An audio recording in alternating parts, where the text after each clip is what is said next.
guys know it is Drunken Chat, son.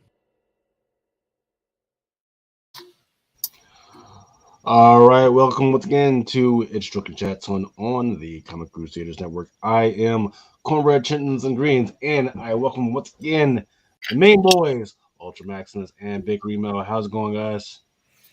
Chilling, man. Happy Friday. Spectacular. Happy Pink Day to you guys as well. Freaking, I can't decide what was the biggest news of this week. It was either the triumph of Barbie and Oppenheimer, or was it SDCC? And let me tell you, looking at the socials, I think definitely freaking Barbie definitely triumphed even over freaking SDCC, because while I was at the theater last night, there were people full on Barbie regalia, not pulling it off well. And then as we were leaving for the 6 o'clock show, there were still more people cosplaying as freaking Barbie with the pink all over, and then grabbing hands over fists. I'm telling you, the Alamo was making hands over fists, selling those freaking shirts and mugs and shit last night. Wait, is this the first Barbie movie ever? I don't know. I mean, they probably had like some Barbie VHS cassette stuff that accompanied figures in the 80s. I'm sure. I gotta figure there's something that was like, but if not, then man, I'm surprised this didn't happen sooner. I feel like there was a Barbie cartoon, maybe. Yeah, Definitely, but not like a live action. Enjoy. Oh, okay. So I mean, you got to realize, man, this is transcends generations. Like, you know what I mean? Like, Barbie goes back to shit. Man, my mom, you know what I mean? Like, that, you know, we're talking about the 60s, you know what I'm saying? So, like, yeah, I would think that my sister-in-law, my wife always told me how my sister-in-law growing up, she had like a extensive Barbie collection, you know, like the expensive shit, and like every so often she'll sell some of them, you know what I mean? And like, I was like, oh, okay. So, you know, I know it's definitely a thing, you know what I mean? Well, I will say that, you know, Edwin Aguilar is asking who saw Barbie. Well, I saw it, my son saw it, and my wife saw it, and we agreed that it was a good movie, man. It was a little too long at the end. There was a point where they should have just said, all right, that's all, folks. But they kept going on, trying to tie up some ends that nobody gave a fuck about. Right. You know, we expect from a Barbie movie, though, right? It's like, yeah. You know, if they were going to try to tie things up, they probably should have introduced like the rest of the properties. They didn't do that, or gave us a way back to, hey, here's Barbie 2, or this is what you should probably see in Barbie 2. They didn't really do any of that stuff. Like a one-off, one-shot type of. Yeah, they could have did all that instead of it just kind of got messy at the end. But you know, the rest of the movie was fucking amazing. And RJ McRae says it was hard to sit through. You're a fucking bitch. Shut the fuck up. It was a fucking good. It was a good fucking movie. If you can't tell me that you didn't love some of that Ken type of G.I. Joe action, man, go fuck yourself, man. What the fuck's wrong with you, man? Like, yo, that shit was fucking amazing, man. It says Oppenheimer was great though. Jesus Christ, Barbie was so bad. Okay. So did you know the fun fact about that? I'm sorry, say again? Barbie was a toy developed in Japan and deployed in America, and Oppenheimer's toy was developed in America and deployed in Japan. Yeah. Too soon. Have you seen the mashups of Barbenheimer and stuff like that? Yeah. Yeah. Those are amazing.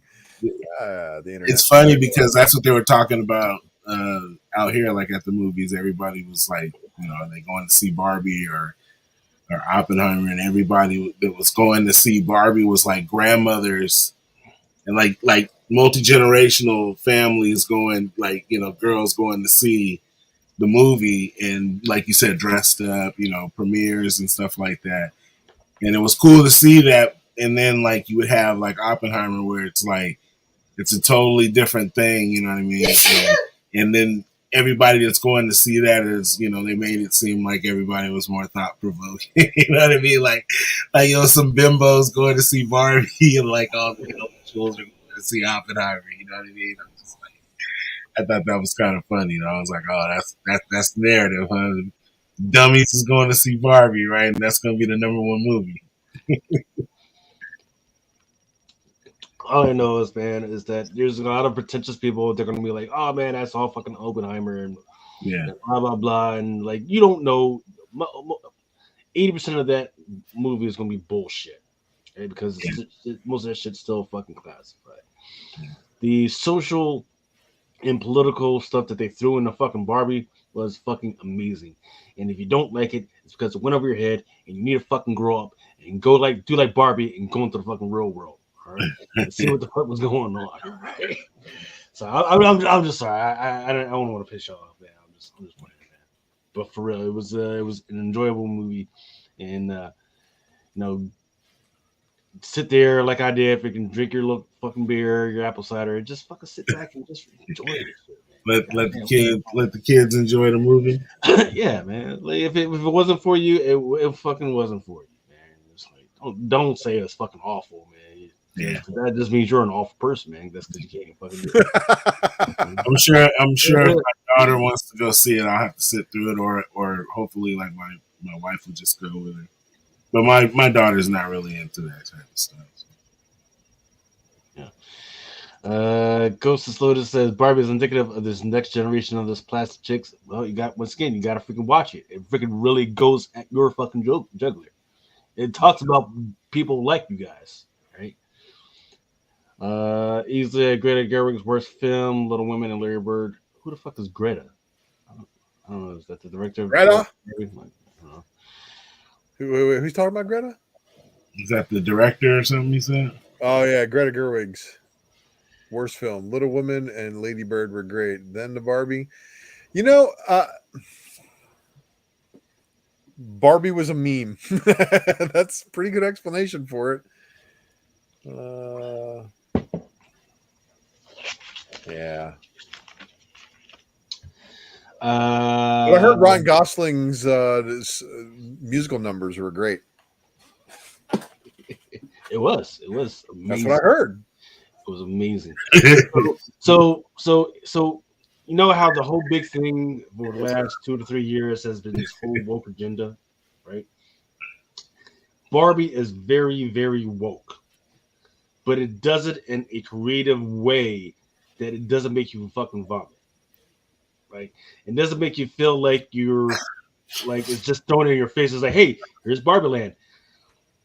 Here's fucking woke fucking portion of fucking Barbie, and it makes fucking sense. It's just not fucking smashed in there like fucking Tonka trucks and shit. Well, it's a good thing most people don't pay attention to dialogue in movies anymore because they're too dumb. So Gosling was the single okay part of the film, and the dialogue was atrocious, according to RJ. So we're going to take RJ's review to heart. Yeah, right. And move on. What a surprise! The guy liked the Ken part of the fucking movie. Oh shit! I mean, we seen the one part where Will Ferrell was like, "We don't care about Ken ever." So yeah, we know what this movie's all about. They're trying to flip the script, though. Make you like Ken. Nobody likes Ken, and Ken just wants to be Barbie's boyfriend. Apparently, yeah. He wants that's to be boyfriend. That's literally what half the movie is about. It's about the fact that nobody likes Ken, and then they go into that whole deal. So, well, this movie is designed for little girls who play with Barbies. Yeah, right. I don't know how else to describe it. Yeah, right. Like, I mean, if you like Barbie, you're gonna fucking love this movie. If My wife wants to see this. If you appreciate Barbie, you're something. gonna like this movie. It did its job. You know what I'm saying? Like, and if Remo's daughters want to go see this movie, he's at least going to have a couple of jokes in there for him. Yeah, right. Still not for him, and he knows that, and he's okay with it. Yeah. No, they have a special character for RJ. It's called Alan, and I'm just saying, right? And if you don't like what I'm saying, you can meet me outside. We can beat you off, right? Movie reference. Gotta see it. Yeah, no, the movie I've seen the joke. Bad joke.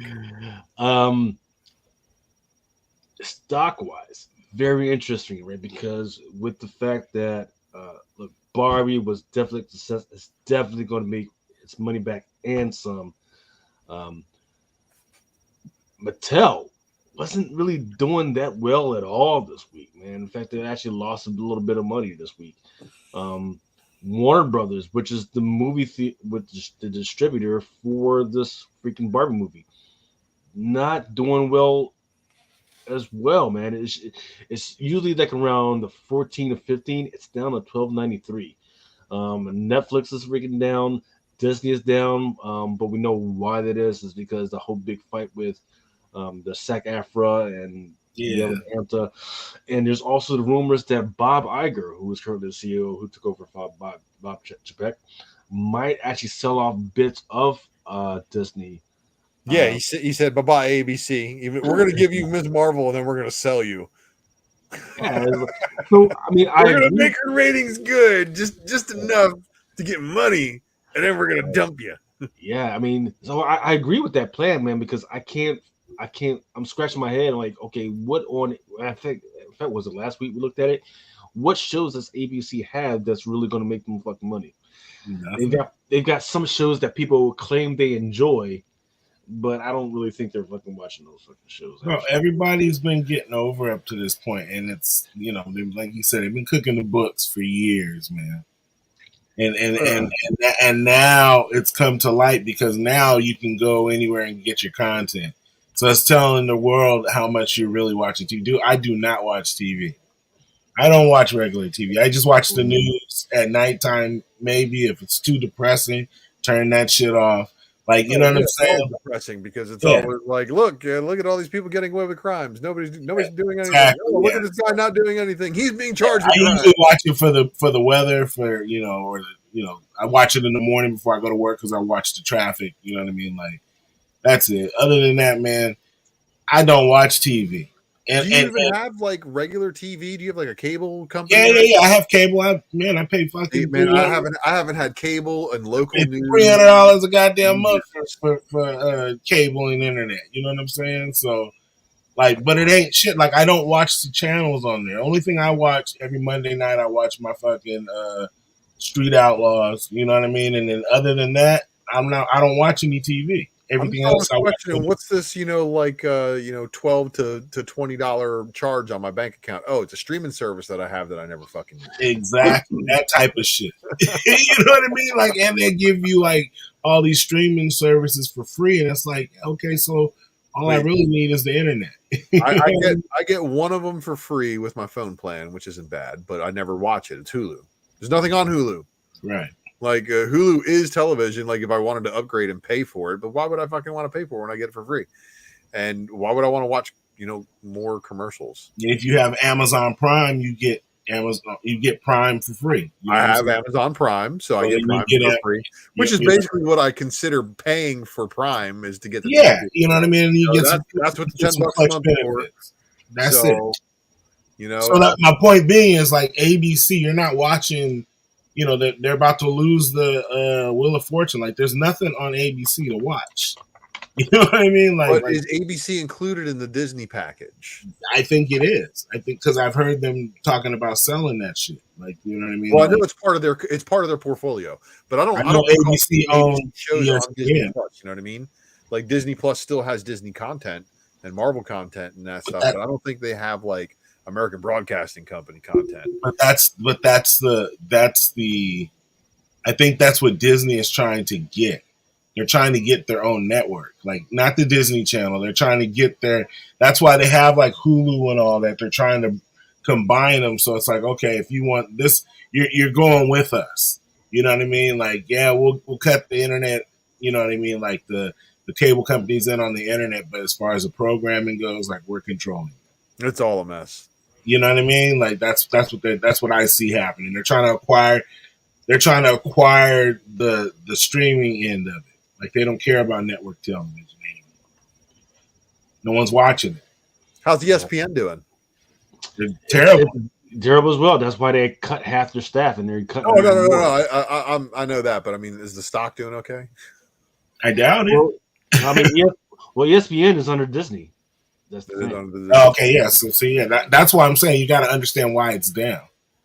Like they just told everybody, they just peeled back the curtain and was like, "Yeah, we it was like 200 fucking we fucked up." Like you see, yeah, we're just gonna terminate your contracts, everybody. Yeah, you know how many shareholders were like, "Fuck this, I'm already down here." I mean, Iger's coming in there to trim the fat, man. That's exactly why they brought him back, because the company wasn't doing good and they made some missteps, and the board brought him back. That's what I'm saying. You know, that was the shareholders that brought. Oh man, that was a board of directors. Like, whoa. We were winning with this dude.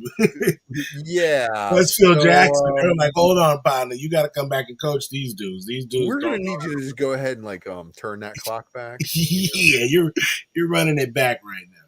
You have to run it back. You know what I mean? Because these dudes is fucking off our money. So wait, is this week, or is this last week? This is this week. Okay. Friday. This week. Yeah. Yeah, you know. Crazy. Yeah. So what I will say that if hopefully you guys had listened to me before and set your automatic freaking buys to Disney for 86, because it did hit that point this week. Now it's taken back up to 87, but I think there's actually room for it to go down to 84 before the summer's over. The way Bob Iger is pushing it, I think he's pushing it to go down to 84 before he makes a freaking sale. So he can do some weird business wrangling right now. Paramount, that's the thing that surprises me the most, is that people are kind of dropping Paramount because they do have a Teenage Mutant Ninja Turtle movie coming out soon. That shit looks dope. Yeah, it looks dope, but it looks like Miles. It looks like the same animation team that did Miles Morales did that shit. Right. So I don't know what's going on there, other than maybe people are still pissed off about what's going on with the protest. That's the only thing I can think of what's going on. But in the meantime, Mattel's going down. Hasbro's not doing well, which is, once again, it's so weird because, once again, you got Mattel. It's got a great freaking movie. Hasbro, they just had Transformers coming up, and they've got many more projects coming out. Unless people were biting on the whole, hey, there's a protest going on, so there's not that many TV or movie projects coming out anytime soon. But that shouldn't affect how you move your money around on this stuff. But Bitcoin's back up over 30,000. Really? Yep. Remember, so it was at 16 at the low. It was at 16 at the low. So people have doubled their money at this point, just about. And what was that, like 6 months? Mm-hmm. But that was after the high of like 60 something. Yeah. But I mean, if you, like you said, if you got in on the low, 16. But it's the scary part, the thing that has everybody really, really messed up is that BlackRock is looking at purchasing large assets of Bitcoin. That has a lot of people worried. Yeah. So there it is. The whole shenanigans going with the AMPTP, those are the actual producers, that's Peacock, Netflix, Disney, all those guys, what they were doing. I think it was NBC that did this. So there's a large row of trees outside NBC Universal's freaking lot, and what they did was they cut the fucking trees because it's so hot outside and there's concrete and everything. So they cut the trees so the protesters could not use the trees as fucking shade and shit, which I know it's kind of fucked up, but it's kind of fucking funny. It's like, okay, you're gonna fucking use my fucking, no, fuck you, and they fucking cut the shit. And now there was a whole, like, you be out there now cutting those trees. Don't wait a week. We need you out there right now. They didn't get no permit, no nothing. They just fucking hired to do. Go cut them bitches right now. Go cut them shit right now. They call the whole maintenance department. They were like, "Hey, get the fuck out here with some fucking weed whackers and cut these damn trees back now." They better be down by 7 a.m. Them things better be peeled back. They say you can go protest all you want, but you can't protest here. Fuck all that. Yeah, That shit was fucking funny. But so there's a long list of stuff that, in fact, I think I talked to some of the stuff that that SAG-AFTRA said was going on, but AMPT said no, that's not what's going on. In fact, the whole AI issue that everybody's up and about, they said no, we actually agreed to terms that were likable, and they just rejected this shit. The other thing that was that was actually kind of interesting was they said that AMPT said they rose the wages, particularly across the board, particularly for foreign actors and foreign background actors. And you was like, well, that sounds good, but it's actually kind of conniving. It's kind wait. You said it raised the wage wages foreign actors and the streaming rights. So, for instance, if something is built here, right, but then it gets played a lot more over somewhere else than it does here, right? The money that they get back, the revenue that actor gets back, is a lot more over there than. Yeah, you're gonna get it in the currency of the country you're getting the money in. Right. Right.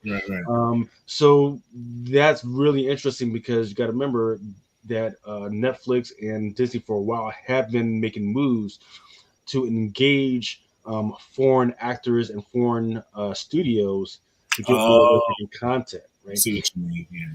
And the SAG-AFTRA, they're not putting that out like that. Like, okay, because they don't want people to understand is that the producers and these studios actually have more leverage than these freaking actors, and they've been just putting all that.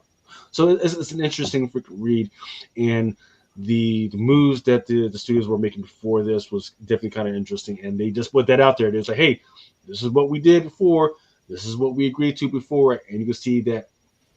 Seeing this, I was like, man, they got more leverage than I thought they did. So that was kind of interesting. And Aguilera says, what BlackRock wants, BlackRock quits. Well, you can also invest in BlackRock yourself. So, power to the people or power of the purse. SDCC, once again, that's something that is happening this week. People are full on doing their thing. I think it was who was it that ran into a table full of Barbies? It was Nick Hart, right? Nick Hart was he took a video of him with some of the Barbies, and of course we are tracking some of the comic books that people are picking up. But when I look at the volume of things that people are actually picking up, there's other stuff like Funko Pops is still reigning supreme over there. Funko Pop, the number one thing that was actually picked up was Funko Pop The Question, which is a Batman freaking character. He moved 1,581 pieces this past week for a total of $23,000 in freaking sales. I didn't even realize people knew who The Question was really outside of freaking comic book characters or even cared, or maybe it's just a bunch of comic book people buying this stuff. But man, what do you guys think of that? I mean, and this is a DC character as well. I think it's dope. I mean, I think The Question is a dope character. I mean, I think those are the kind of characters I like watching movies on.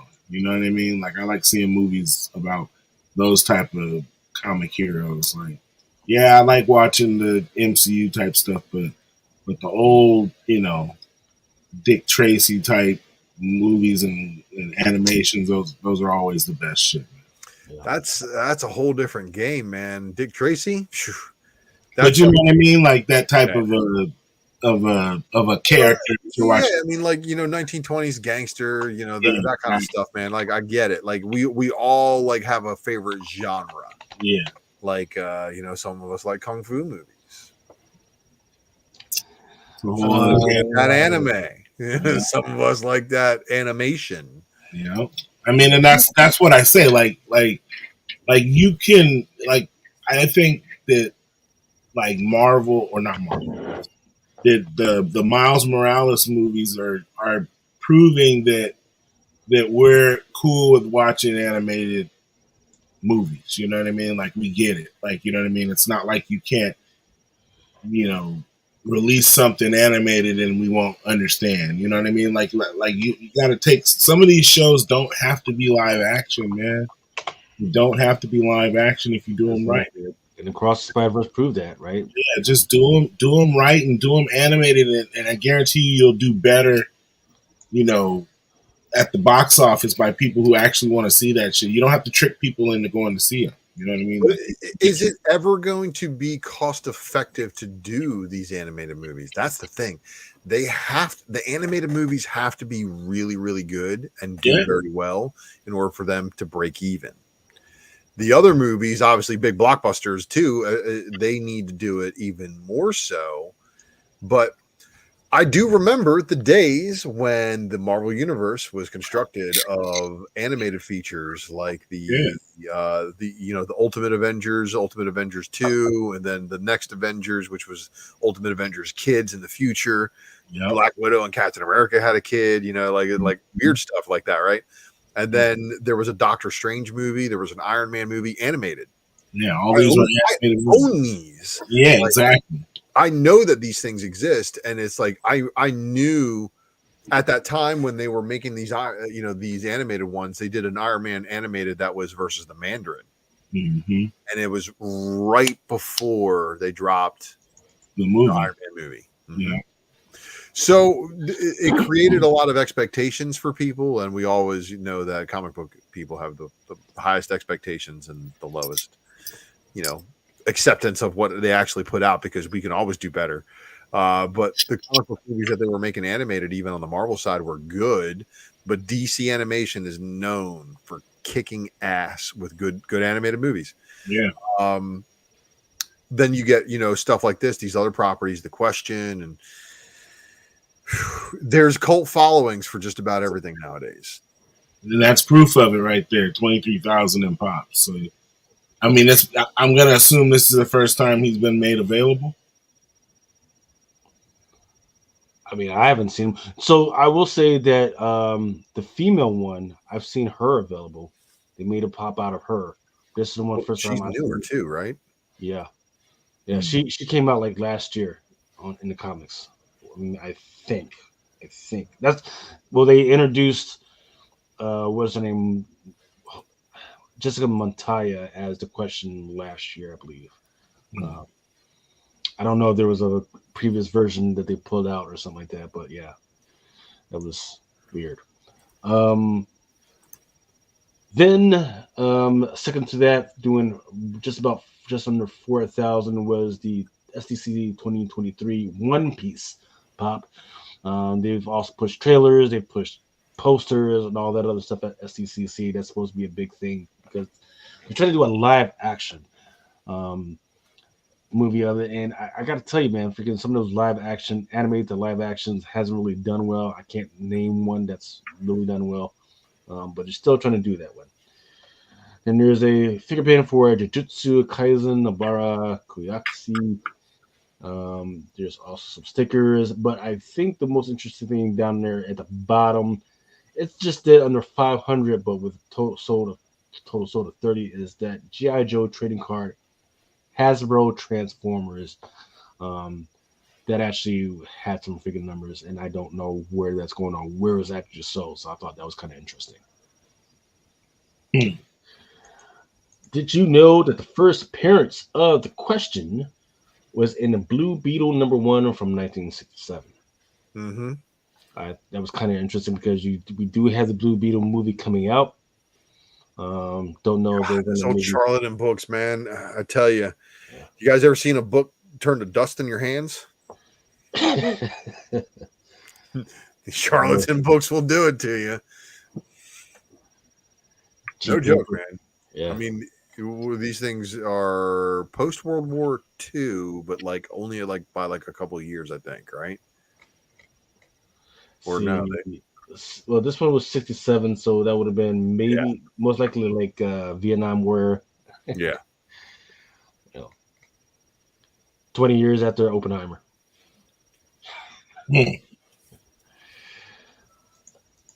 Oh, looky there. I remember what I said in the private chat. I said DC has the Green Lantern Corps. Marvel, everybody get a symbiote. Venom Corps. Yep. So here are some of the comics that are currently selling well.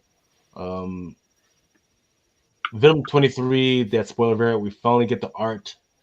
Don't know what this character is called, but it looks like a variation of Black Widow. Yeah, it's Black Widow because it's got the little freaking anklets, bracelets, and shit. But apparently it's Natasha. Like it's full on like real Black Widow, like getting a symbiote. Yeah, but at Lucas size. Plot devices. Don't buy this shit. You mean don't buy this shit? This shit's gonna be the next hotness, man. You know, I've got. Trust me, I've got a bunch of copies coming, but don't buy this shit. Come on, guys. Sorry, Marvel. We gotta send Marvel a message. Stop this bullshit, man. Fuck. Just bring her back. Like, fuck the Venom shit. Just bring her back. Well, I mean, if there's ever a way to bring back a dead Natasha on Vormir, it would be to let a symbiote take over her right after she got her brain smushed and had the Soul Stone pop up in Clint's hand. And then get a symbiote, it heals her, brings her back. She comes back. I'm a symbiote now. I know this guy, Noel. Have we seen the Batman Who Laughs video game trailer? Have not. No. Go on. Yeah, is this something that we really want? Like, is this a positive review or a negative review? We're not really sure what you're saying here. Yeah, we haven't seen it. Batman Who Laughs official trailer, by 2019. There's a fan made. No. Official gameplay debut from 2021. It's 2023. Oh. Yeah. 2 years and it's not on my radar yet? Nope. Yeah. Not interested. Is it foreign? I'm just going to play it anyway. Okay. I haven't heard anything. DC Dark Legion. And then the Batman Who Laughs. Yeah, it's a strategy game releasing. See, strategy. Yeah, nah. Mm-hmm. Take too long. Yeah. I can't even play Grand Theft Auto no more, man. I start playing, I get to play do like a mission. I'm like, hey, fuck. I gotta do what now? Nah, man. I just want to ride really fast. Drove all around town chasing this goddamn dump truck, man. Fuck this shit, man. I'm done. And all I do is get $50, man. Get the fuck out, man. Also in the mix is the Extreme Venomverse #1. That's that Lionel Yu that had that first appearance of several characters to include that anime Venom. Then Big Game 2023 #1. That one came out this week as well. People are all over that because anything that Miller has to do, it's up for option by Netflix, or could be optioned by Netflix. And for some reason, people keep buying these facsimiles. So, for instance, the Amazing Spider-Man #1 facsimile edition. Let's see. Yeah, what was that? What's that? Winners ain't losers. What's that?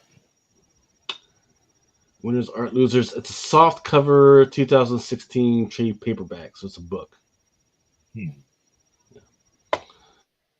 Where the fuck did that come from?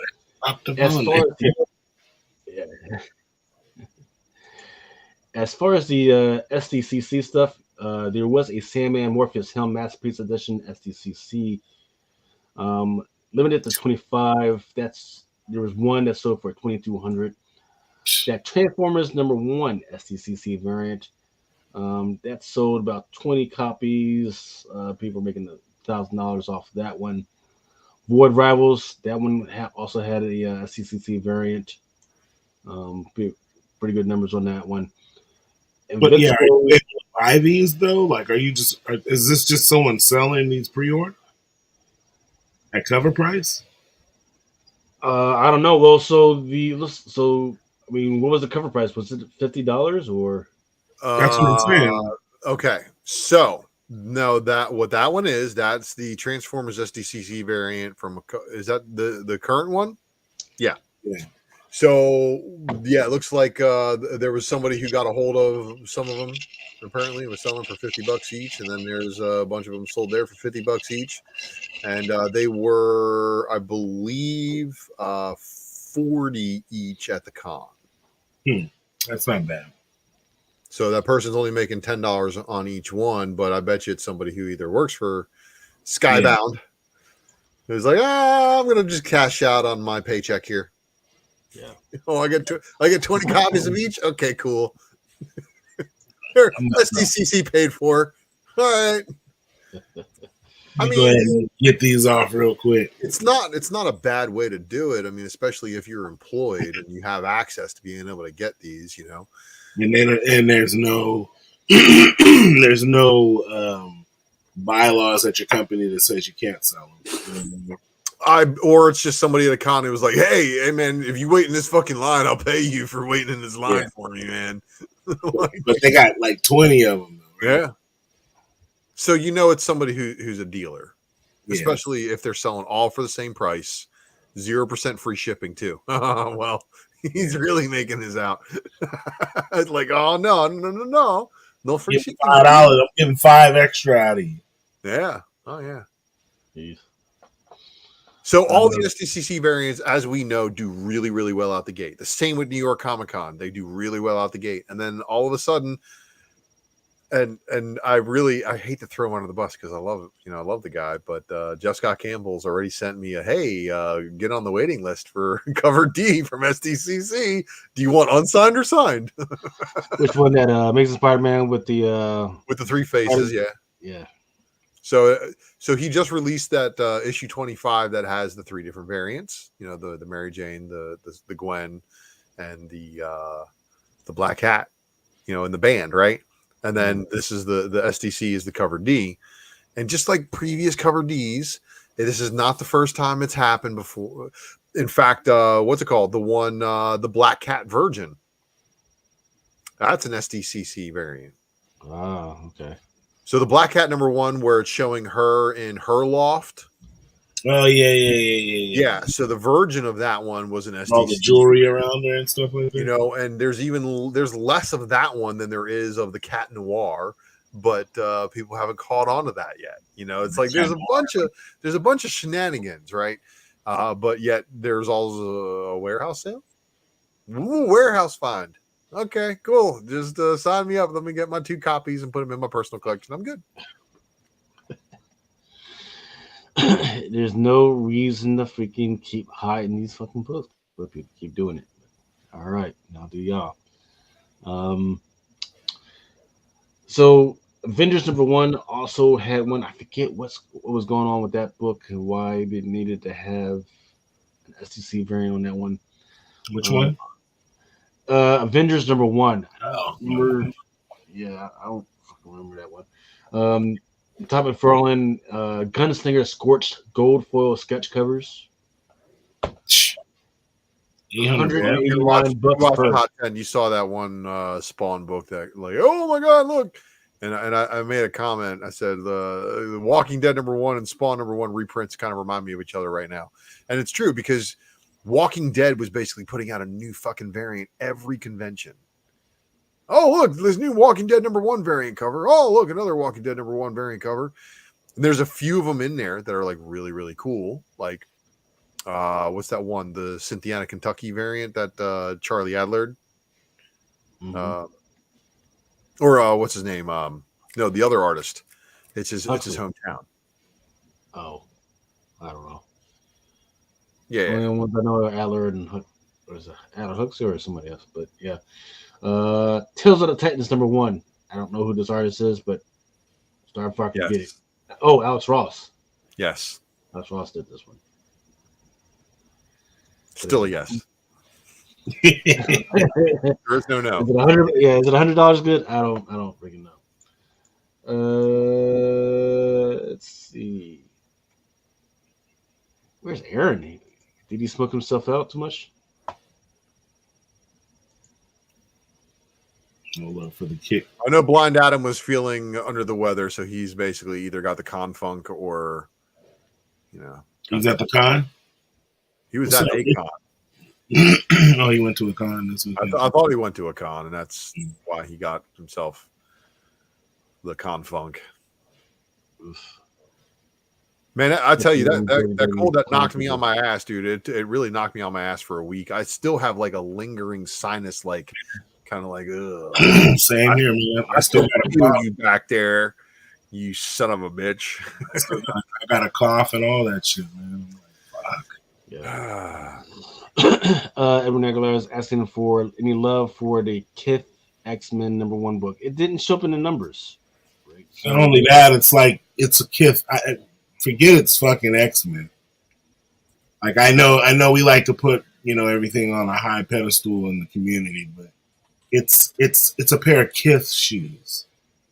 Like Kith is a boutique that's like up there with Supreme. Like you're not gonna get those. You know what I mean? Like I'm not even gonna get your hopes. Like I ain't even gonna hold you. Like you're not gonna get that book. You're not gonna get those shoes. Much less. Talking about the ASIC shoes. Yeah, you're not getting get out of here.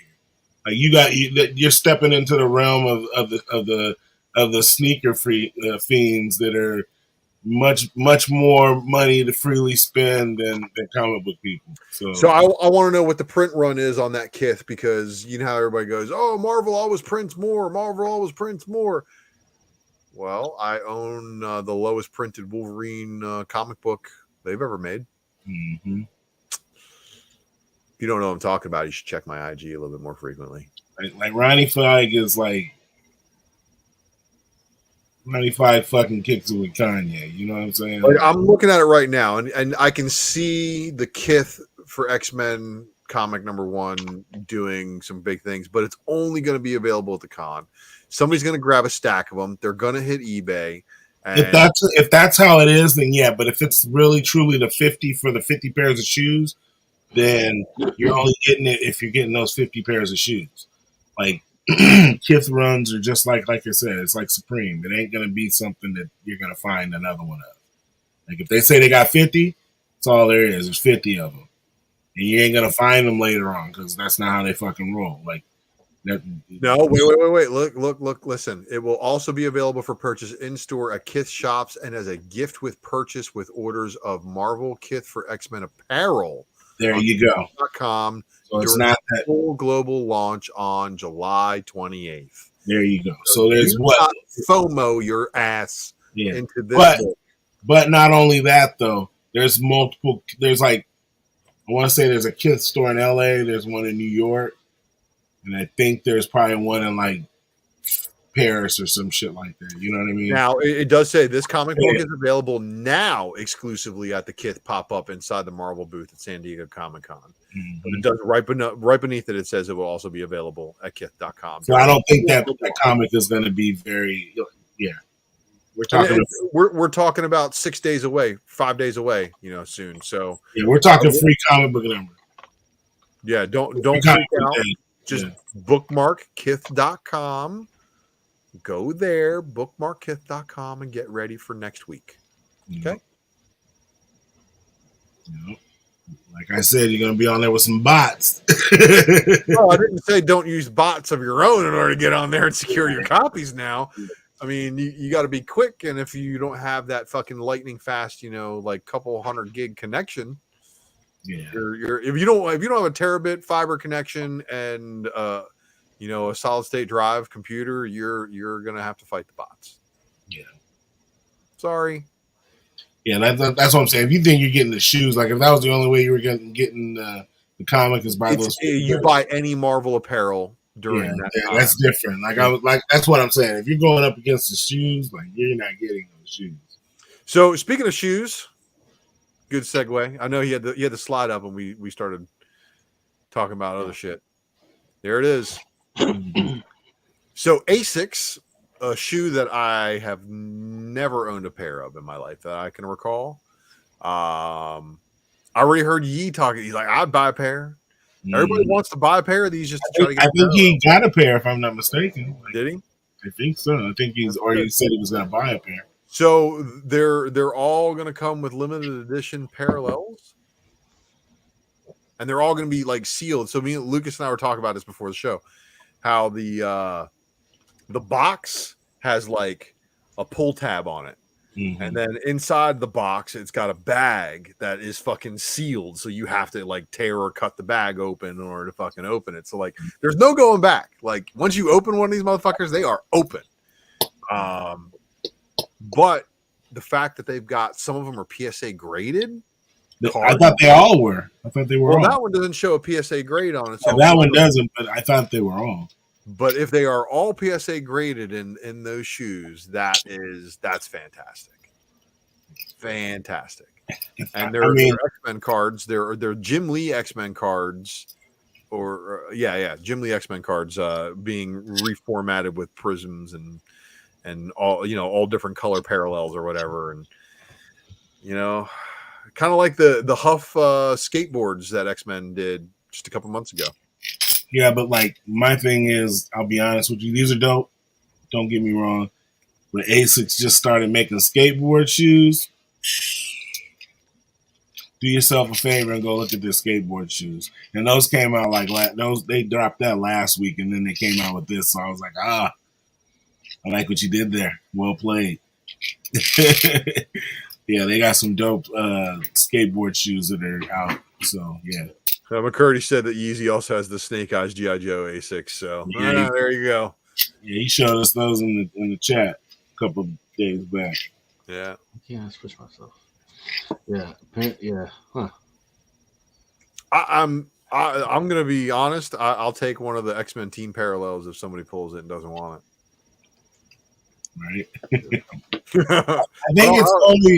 I think it's only the characters. I don't think there's a. I think there's a team. There's a team one. There's Wolverine, Cyclops. I saw the whole lot of them. There was a whole set of each one, and I don't know how rare the different colors are or anything like that, but yeah. Hey, wait! Somebody would trade me for my House of X seeds.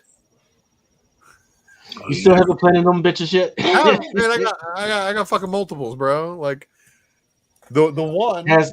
Well, I found the Marauders cards the other day sitting somewhere. Has anybody planted them motherfuckers and freaking got anything?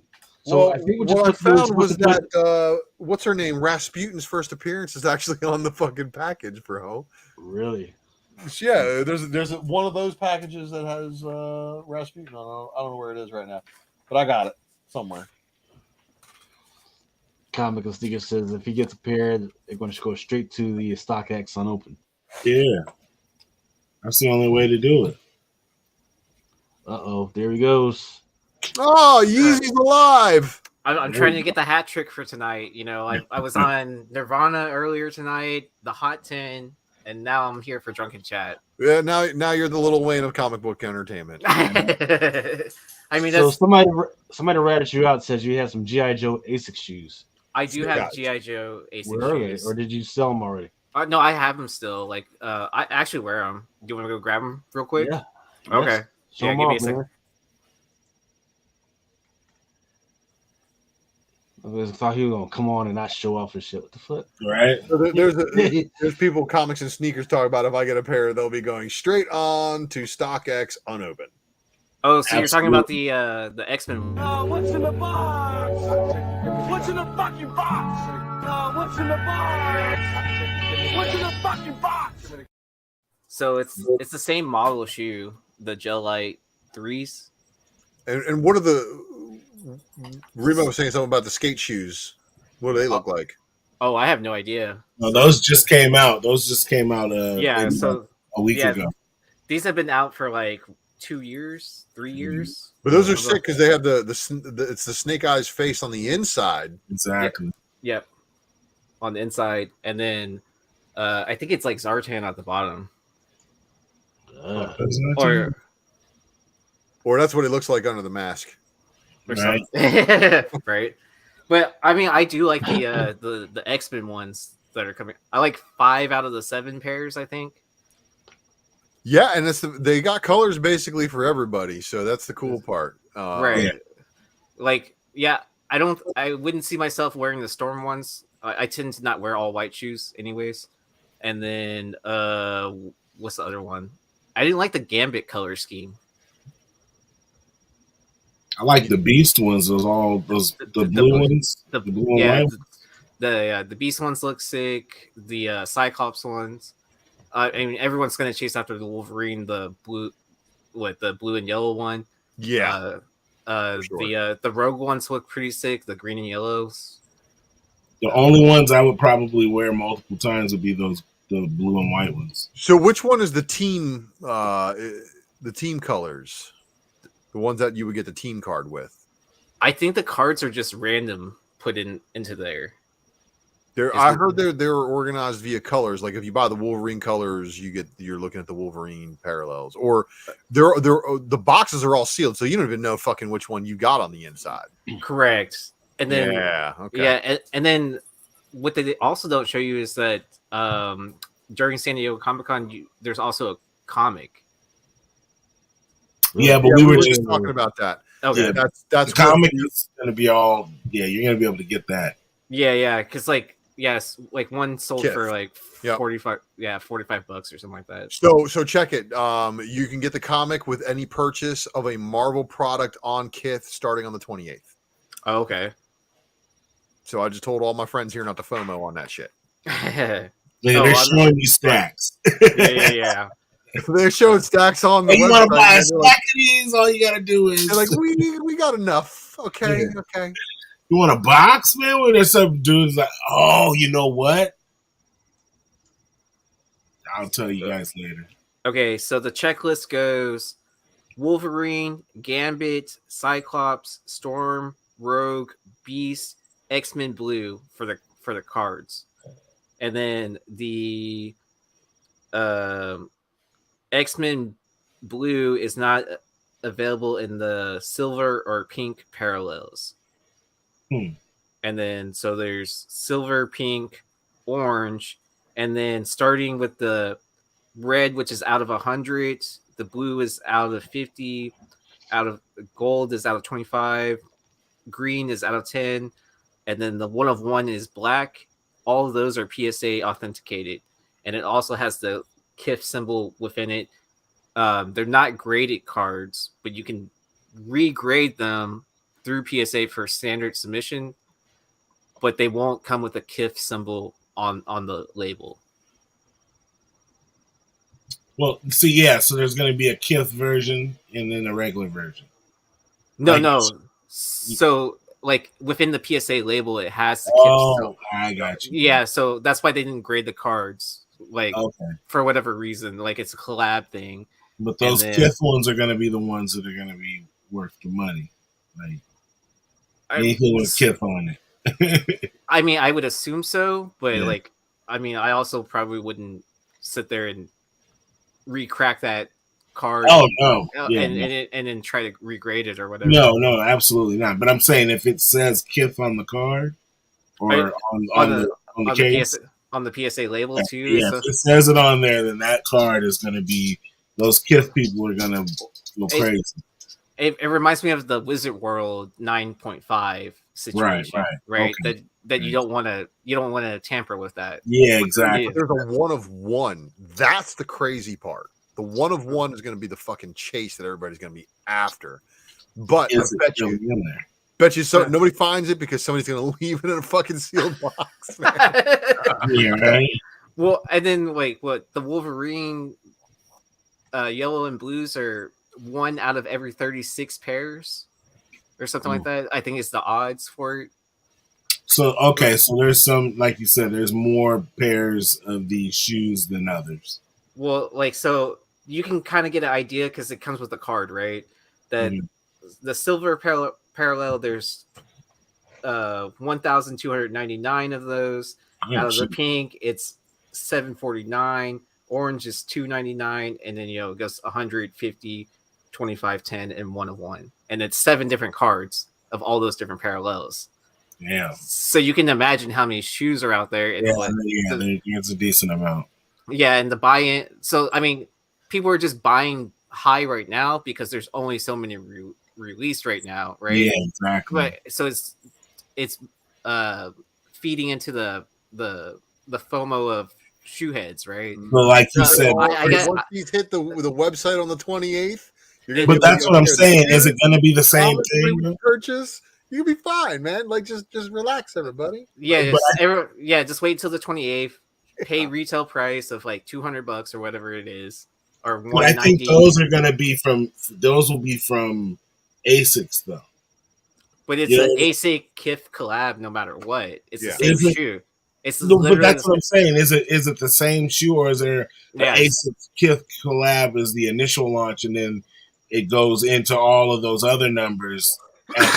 No, so it's like it's going to be available on kith.com on the 28th, just like all the other stuff that they're showing at the convention center. Okay, so so it's just an early release.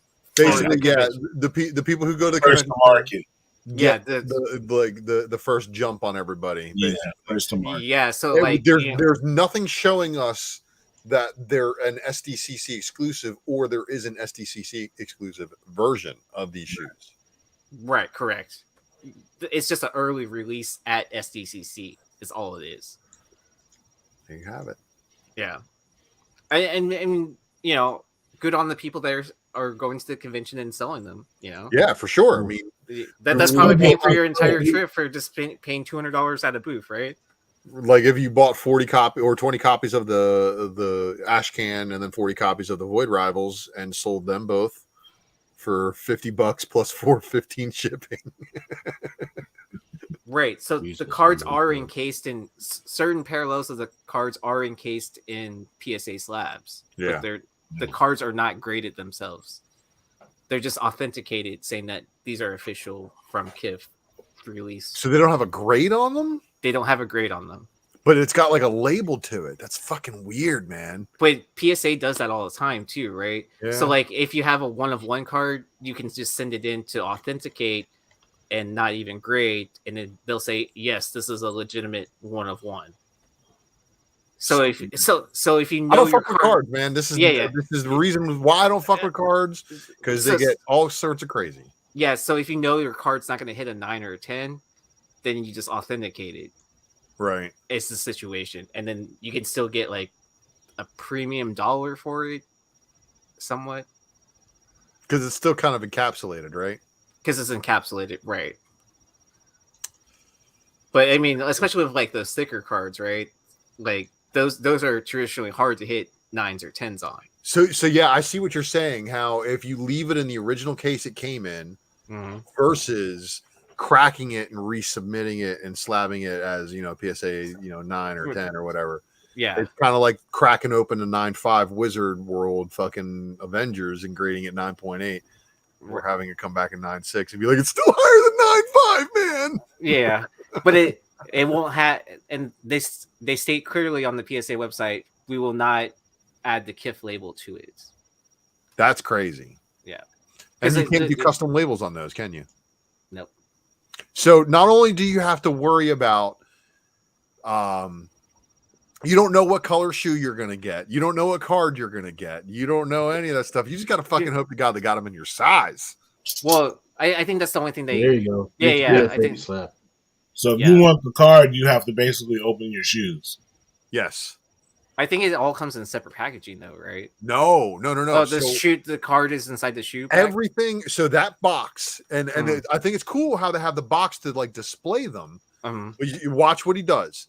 He slides open the box, takes the box out of there, and then there's a seal pull tab. Yeah. You have to break the pull tab. You open it up, and then there's a sealed bag on the inside. You have to break the seal, and inside one of the shoes is the slab. So yeah, no getting around opening that shit.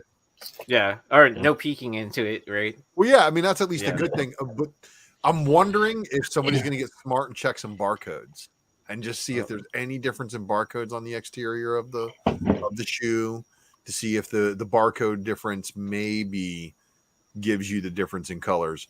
But you know that there's going to be people that are going to be trading up. They're gonna open it up. They're gonna be like, "Oh, I don't fucking want these. I'll trade for, you know, a pair of Storms or a pair of Cyclops, something like that." Yeah, I mean the chase is going to be the Wolverine, of course. Yeah, of course. But I mean, it was smart of them too to have like 2 different pairs. I wear size 11 just in case anybody's wondering. Maybe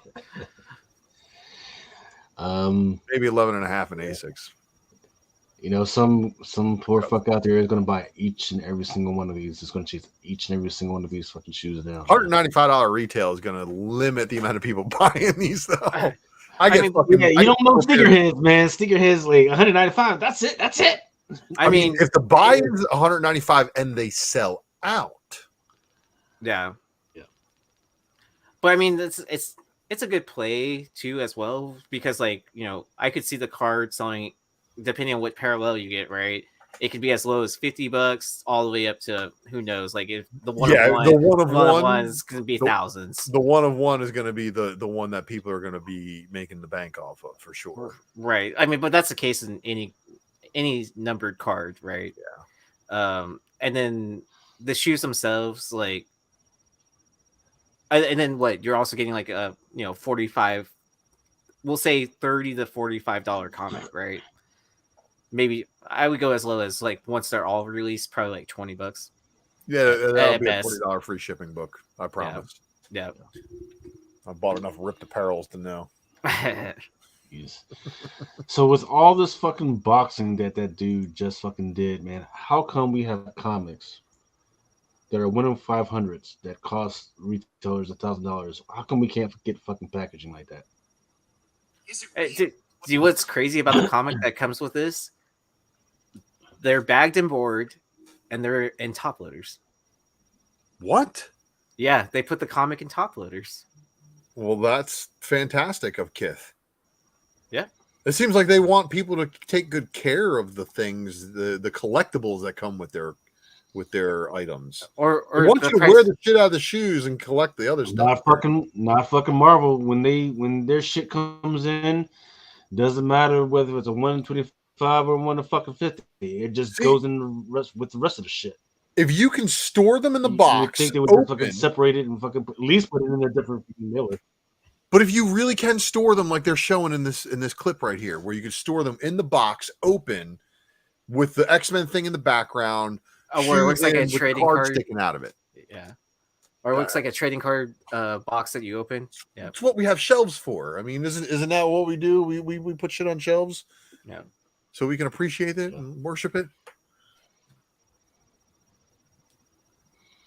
All right. I think I need what else you got? I think I need to send that shit to fucking Ping a Random House and fucking Lunar because their shit is fucking horrendous at this point. Invincible. Not only does it have an SDCC freaking variant, it's also going to have a video game. It's going to be a free strategy game that you can play on your fucking phone. Not the type of news I was hoping for. It's not like Miles Morales on PS4 or PS5 type of news, but still, it's something different than the Amazon Prime joint. Let's see you. Yes, guys. Microtransactions. Let's go. Yeah, I mean, what the fuck? I mean, I see 7 characters here. 1, 2, 3, 4, 5, 6, 7, 8 characters here. Is that what people were waiting for us to play Invincible? And well, how long has it been since we actually had an episode? Like 2 years now? Yeah, I think it was about 2 years. But something it's supposed to release soon the next season, isn't it? It was announced for 2023. It didn't say what time period though. It's people are gonna fucking forget what the fuck this shit is, man. And it's not like it was fucking the Boys or anything like that. I mean, it's violent cartoon, So, but it's superheroes, man. People would rather watch Barbie at this point. Yeah. Larry Joe says season 2 trailer dropped earlier. Well, that's fantastic. I missed that while I was out working and being a dad today. Oh, I do know why people are trying out the app at the convention. It's because to get so they have their Skybound has their booth set up like Burger Mart or whatever the restaurant is called. Mm-hmm. And they have their menu of items that you can get, and you have to do certain things to get the Invincible books or whatever. Like you have to take a selfie in a 360 photo with whatever background. So you gotta tickle the devil's dick. Awesome. Yeah, so you have to try out this game, You have to sign up for some free membership thing. I don't even remember what else, but there was quite a few things to do to get whatever Invincible. Yeah, there was a couple of things there. You got to cut the devil's balls as well to do all that shit. Yeah, I ain't going yeah. But and then each day they have a different book that's dropping, right? Like the Wednesday was Mark. I think Thursday was the Omni-Man book. Today was the Battle Beast. Saturday and Sunday have different books as well for Invincible specifically. God bless y'all, man. Y'all are more energetic, man, more patient than I am, man. I ain't doing all that shit, man. Well, and they're also limiting it for people too. Limit one per person. Nice. Okay. Fuck all that. I'll see you on eBay. Shit. So has anybody checked on SDCC variants from years past to see how they're doing? I did do one. I did do a show where I went through some of that, and maybe like 3 of them. I think there was like a Wonder Woman book. There was a Batman book that did okay. But some of them, most of them have like dropped in price since they actually came out. The only one I always think of that pops in my mind is the Sailor Moon books from 98 and 99. Those are always historically high in price and show up to market very seldomly, right? I'm still trying to figure out how we don't have a One Piece comic book. Like I don't understand that. We got the One Piece Funko Pop, and that's actually doing pretty well. Mm-hmm. But no One Piece actual comic book. There's like the manga books, but no actual comic book. It's fucking weird. Oh, like individual books. Yeah. But I mean, we talked to those Viz. We talked to those Viz. Oh yeah. You're like, no, we don't fucking need comic books. Like, okay, years later, everybody's fucking trying to do fucking manga and shit. Well, they're at that point where it's like, oh, it'd be cool if you did a Shogun Jump book or Shogun Jump book again, but make it like kind of like comic book size and like a little bit like less pages. And then they're like, oh, we don't even do physical media anymore. And it's like you almost heard the words that she was about to say afterwards, like, okay, boomer, later. Sticksboy says there's an Adam Eve episode that dropped tonight as well. I have no idea what that means. Can somebody explain? That's it was Adam like a Eve short version. Is her doing things. Oh, so it's like a spinoff? Yeah, there was I guess it was like a short video that came out from SDCC, like an animated video, like okay, like a small episode. Oh, like a short or whatever. Yeah. Okay. I don't know who. It's on Skybound's. If you go on Skybound's website, it's on there as well. Okay. Some of the books that came out this week was Big Game #1, cover B, the Laraz black and white variant. Currently sold out on the back end. Also, the cover E by Jay Lee. That one sold out on the back end. I think yes. Well, no, this is Big Game. So but it's something that's killing the children homage. Yeah. What with Jay Lee did that cover as well. The all red cover. Remember the first issue, the all red one where she's on top of the dragon. And then she has the her totem with her. Yeah. It's like the same similar cover. It's just all red. Yeah. And then Jay Lee did it again for like issue 16 in Something That's Killing the Children, where it's it was like Jessica and then Erica and then I don't remember who else. Yeah. I want to say he did one for House of Slaughter too, where it's Aaron. One of them was like black and white, I want to say. Yeah, I want to see the better Black Panther cover of the week. Come on. This is it? This is this is the 1 in 25, Salvador La Roca. I did not pull up the other one because the numbers just aren't. It's all right. So artistically, the 125, it's okay. The Raza 1 in 100, the purple one, yeah, absolutely crushes all the other covers. I'm sorry. I don't know. I like this one though. I like it too. I don't mind the crown. I think it's very tasteful. I think I would probably snatch this if it was up on the wall or something. You know what I mean? But the 1 in 100 Raza still absolutely hammers this cover in my opinion. Wasn't that Raza that's a 1 in 100? Wasn't it issue already, or is this the first time it's come out and it's the 1 in 100? I feel like I've seen that cover before. Maybe it's been on pre-order or something. Was it the Raza, or is it Raza the next issue? Yeah, there was. I don't think there was. Was there a Raza for? I know which one you're talking about. It's like a negative space one, right? Yeah, kind of. Okay, yeah. I got you. It might be the next issue. It's not. No, wait. It's got to be. That one was. Yeah, that was not a 1/100. That was just a open order. Are you sure? I thought they said it was a 1 in 100. Oh, if it's a 1 in 100, if it's a 1 in 100, then I got like 25. Well, is there a version where it doesn't say Black Panther at the bottom? It was for issue 1 or Marvel. Okay. So there was one for issue 1 that looks similar to this. The purple Black Panther where he's like got his yeah like that. That is issue 1. I thought it was issue 2, but it's issue 1. Yeah. And there is a 1 in 100 version of it, and there was an open order Raza variant for it too. You know, I do so many FOC shows; they all start to blend together. No, but I mean, I'd seen this too. Yeah. No, that one's hard too.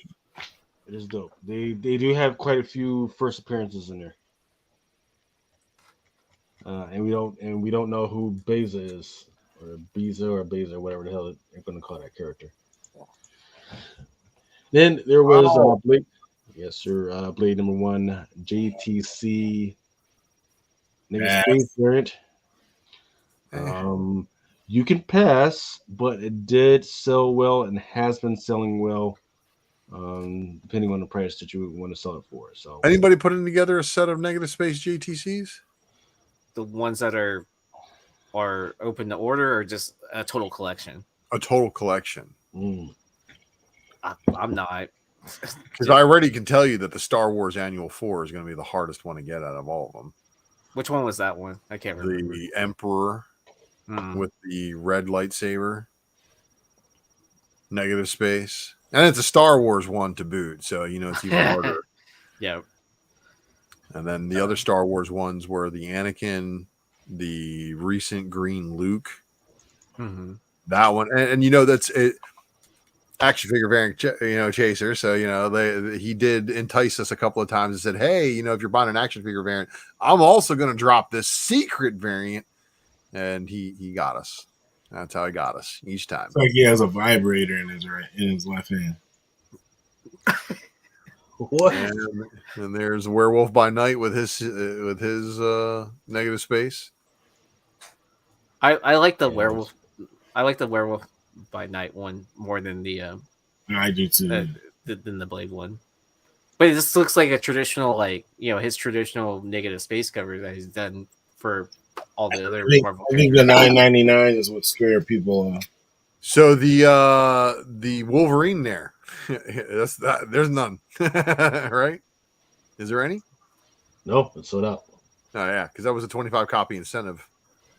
That was the one that I remember they changed to a 25 copy incentive, and that's the second rarest of the action figure variant X-Men covers. That came out a couple of years ago, though, didn't it? It did. That was, I believe, an easel of elevation for Mel, or something that he definitely mentioned. That's fine. Oh, look, there it is. The Kamala Khan. $9.99. Good God, how much is that Amazing Spider-Man 31? Oh. When does it come out? It comes out in August. August of 2023. Oh shit! FOC has already passed. What the fuck? Yes. So that was one that they didn't show the cover to. It was top secret. Spoiler variant. Right? Yeah. Or I think they told us it was the JTC negative space, and everybody was like, "Oh, okay." Oh, but the character was a secret, right? Yeah. Yeah. I wonder if I'll actually get my order then. I have more faith in them taking care of Kamala Khan after seeing the latest Marvel's trailers. The movie looks a little bit more promising with the trailers. It's like they've been trying to hide the story. No, but it doesn't make sense. Oh, it does. They Carol Danvers runs into a Kree that lost everything as a result of her killing. That's all the Kree doing the things to Ronan, and then she looks like Ronan. It looks like Ronan. Well, yeah, because she's an accuser. Yeah, okay. So all them hammer carrying accusers. Yeah, right. And if she does have a half sister named L'Oreal, and she does hand her the accuser hammer at the end of this movie, that's going to make some Captain Marvel books go nuts. But I don't think she has a sister yet. I think they're diving down that rabbit hole. But if Glenn Close is revealed to be her mother, there's a couple of Life of Captain Marvel books that might be important. Just a couple. Just a few. I might have been talking about them before, and I don't like to repeat myself very often, only if it's important. I hate when it's unimportant and people keep on telling you to buy books that are unimportant. Keep it along with the ones that popped that were good this week was Deadpool, Bad Blood #1, second print, 1 in 25, Calvin Goo. You kind of thought this was going to happen, right? 25 copies second print? Yeah, Shadowstorm. Yep, Shadowstorm. Now Midtown, for some reason, I think they still have some copies, but this is definitely one that we can keep an eye on. It's first appearance of Shadowstorm, I think her name is, right? Yes, that is her name. She's a female version of Shatterstar, basically from the same universe, the Mojoverse. I like this cover, but same. I do too. I'm not caring about a second print 1 in 25. Right. Well, good thing that was the incentive of the first print, and you can get it with trade dress for much cheaper than the. Oh, can you? Oh, for like $20 instead of 160, 150, something like that. Yeah, something stupid. Yeah. Extreme Vetiverse #5, 1 in 25, Nick Bradshaw. Mark McGuire as a symbiote.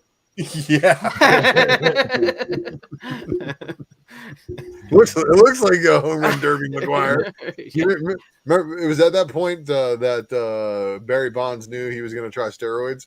Yeah, Mark McGuire picked him up. Yeah. Or Sammy over his head. Or Sammy Sosa, whoever your favorite ball player back then in the 90s was. Yeah, those dudes were going at it, bro. That was what a time to be alive, man.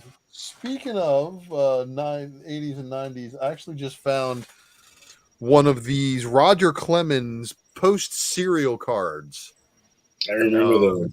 Nice.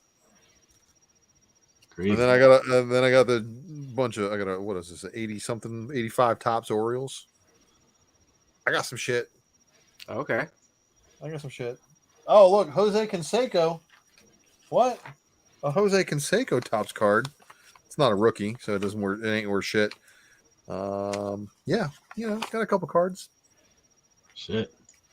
It's like that shit I gotta get graded. I'll probably never do it. Well, if you do, then you just end up with a giant pile of slabs sitting around. I'm just gonna authenticate. That's what I might do, man. Well, if you're gonna do that too, don't forget to get the DNA signature where you get them to sign the card in person, and then they can authenticate that. And then, excuse me, sir. How much would it be for you to prick your thumb on this pin and put some blood on the card? That's what they call it. Is the PSA DNA certification or something like that. Wow. Man, if you don't get the fuck out of here with that, I don't need it that bad. I don't need that certification. I don't want to do that because then some hoe's going to clone me. Get some damn hepatitis from that motherfucker. She's going to get the DNA certification. She's going to tell me to spit on something. I'll be like, what? No. Peach Momoko. Jeff as Venom. Venomized again. Yeah. Yeah. We were tracking this one, Moon Knight, City of the Dead, number 1. David, Yeah, go. we all knew this was going down. So, what do you guys think? They going to kill Moon Knight off and replace her with him? Fuck no. I mean, or replace him with her? Yeah, you know what I meant. She's going to take over the mantle. They showed in that series that there's multiple avatars, so you know. Would she take the place of like Khonshu or something like that? Well, that's what I'm saying. There's multiple avatars. Remember in that room? Oh yeah. But now she's Ra. Oh, she's Ra. Yeah. So they changed it from the TV series. Mm-hmm. Oh wow. Yeah, she was no Khonshu, but now she's Ra. No. She wasn't Khonshu. She was the other one. It was the girl who was trying to help the hippopotamus. Yeah. I can't remember the name right now. I'm supposed to know my ancient cultures, but it's too late. The one that was helping him through. Yes, the one who was helping him through the doo-wop. I haven't read it yet. I got to be honest. I have not read City of the Dead yet. It was kind of like one of those books. I'm like, everybody's going to be picking it up. I'll find out all about it. There also is a Scotty Young variant. I can get it. I mean, I stopped reading it just out of just time. That Moon Knight series was good. Man. I just didn't have time to keep reading it, keeping up with it. But I'm gonna read that. I have that coming. I'm gonna check it out. How many different iterations of that cover are there with the Scotty Young Moon Knight Moon? At least 5 or 6. Is it? Yeah, there was like 3. Oh, the iterations of just the Scotty Young, or of the Scotty Young. Wait, because I feel like I've seen a similar cover to this before, right? There's like 2 that I know of where he's like the moon, or he's got his cape up or whatever. Yeah, it's okay. Yeah, Marvel's Batman is better than Batman. Okay. Star Trek Day of Blood, number 1 in 25, Raza. And as I said on my show tonight, when I ended with the X-Force Raza variant cover, that's on FOC this week. There's no point in doing a spec matrix on Raza because every Raza cover is fire. Doesn't matter what it is. Look at the Star Trek, for example. This is great. I'm like, if you're a Star Trek fan, you're like, wow, that's a really good cover. If you're a comic book fan, you're like, that's a Raza cover, man. My favorite Raza cover of recent for indie books was the that New Think where he had the Marilyn Monroe standing on the cell phone. I have no idea what you're talking about. I haven't seen that one. Oh, it came out sometime last year, I want to say, or 2 years ago. New Think. Yep. It was basically when Raza was doing the mockery of Apple products, I think, is basically like the premise. Yeah. Everybody's enslaved to their device. Well, that's what that whole comic, if you read that comic, that's what it was, is a social commentary on how we're all slaves to technology and how it can lead us to whatever path of da-da-da-da-da. Yep, there you go.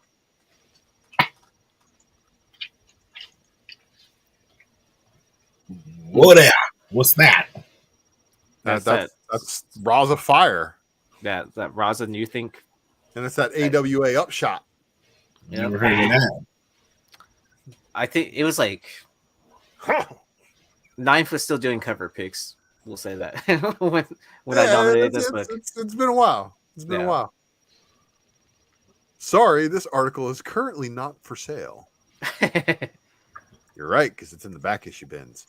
But still, you'd be picking that up if you could. Still nice. Yep. This one is an SDCC variant, Usagi Yojimbo by Stan Sky, limited to 250 copies. This is the one that I like the most. I don't give a fuck with y'all. You like this cover? I like this cover, man. See, I didn't really care for this cover. I like the out of 500 cover a little bit more. But I mean, it's probably because it's a Stan Sakai cover, right? Do you know who the artist is on this cover, this specific cover is? I don't know. The script is written right here, but I can't see. I don't know who that is. Who's make sure that is. Why would they do that? But I mean, I guess it kind of looking at it a little bit longer now and seeing it for a second time. I guess I could see the the little bit more traditional Japanese art prints that they were doing, way back when. Because all those images are kind of flat instead of like having that perspective, the 3D perspective to it. Looks almost like computer generated. It does. Well, I mean, definitely the different characters were drawn, but then they were implemented into the background scene, most likely by computer. Yeah, something like that. Something like, remember those? I'm about to make myself sing moles, and never mind. They looked like it was 2:00 in the morning, and it was like me on coffee, fucking around with PowerPoint. Yeah, you remember we used to buy those things at the grocery store, and it was like a scene, and it was like stickers, and it was like you could like stick to comic book characters, like make like your own panel. Basically, you would like stick characters on a. Oh, where it just has like a generic background. Yeah, and it's just like a fill-off person, and you just stick them on there. I was thinking, I'm like, this is like you peeled it off and you like arranged it, and that was cool. You know what I mean? Like, yeah. I don't know the story, but it's like just kind of like, I mean, just put these two guys together on the cover. New news is Dynamite's going to start publishing Nightmare Before Christmas comics. That's great news for those who are fans. He was doing it before. It was like that Tokyo Pop company, right? Yeah, Tokyo Pop had been doing them for the last couple of years, and some of them are fucking stupid low order because nobody orders from fucking Tokyo Pop Publishing. Yeah. I mean, they're not really known for their comic books either, right? Yeah. The thing is, they don't really have an FOC, right? So this shit just kind of shows up, and they never have the artwork done. It's always a placeholder for the artwork in most cases. No. But they've had a couple of cool ones, but their cover price on those books are like $9. Fuck all that. Exactly why they're under ordered, because it's super like stores are like, I'm not taking that risk. What is this? Christian Bale's American Psycho is going to get a comic book adaptation. Good. It's about time. I like the book a lot, so I hope this holds up to that standard, if that makes sense. Well, the sequel sucks. Yeah, the sequel does. It's funny though. It's like one of those movies that it's so bad it's good, right? That like you're like, there's got goodness in it, so it'll pass. Yeah, and then Shatner in it is just hilarious. Yeah. But I mean, it's no American Psycho though. Like you can tell it's totally tell it's a low budget film, and it looks like it was directed by someone that just got out of film school or something.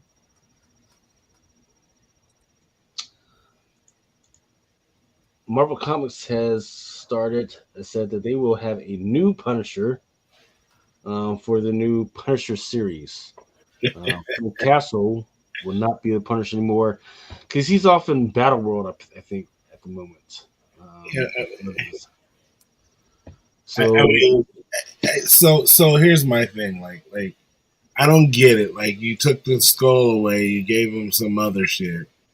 Now he leaves, and then you give the skull back to somebody else that's not Frank Castle. Like, what's the difference? And it's a fucking horrible skull, and it looks like the dude raided Gray Malkin from Cable.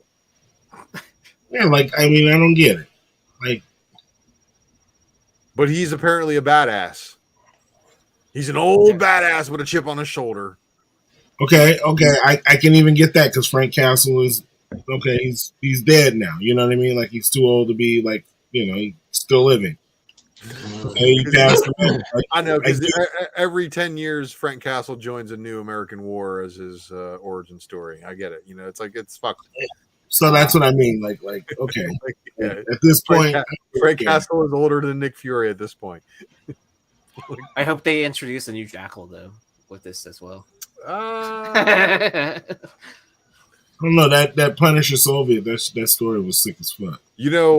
Comic Brains had a better idea. He said this should be a Deathlock. Like, that'd be the perfect Punisher. Deathlock. Mm-hmm. It feels no remorse. It just kills. It's coming at me. And for those that doubted me that this would freaking happen, the John Wick prequel series has a premiere date. Yeah, no, they gotta let it go. Well, that's pushed out. Yeah, that's definitely pushed out now. Actually, no, about 4 years. Is it? It's on Peacock streaming. Yep. Then it is not on part of the strike. Did you know that? Streaming materials still being produced. It's the other shit that's not.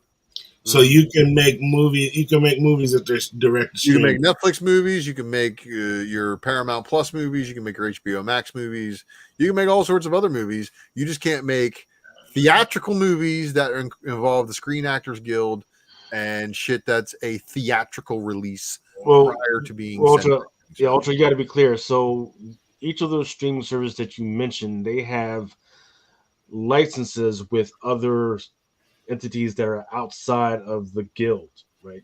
So, for instance, Netflix, they lean heavy on like India and fucking Japan and Korea and everything. And then there's those indie actors and everything that are inside the guild.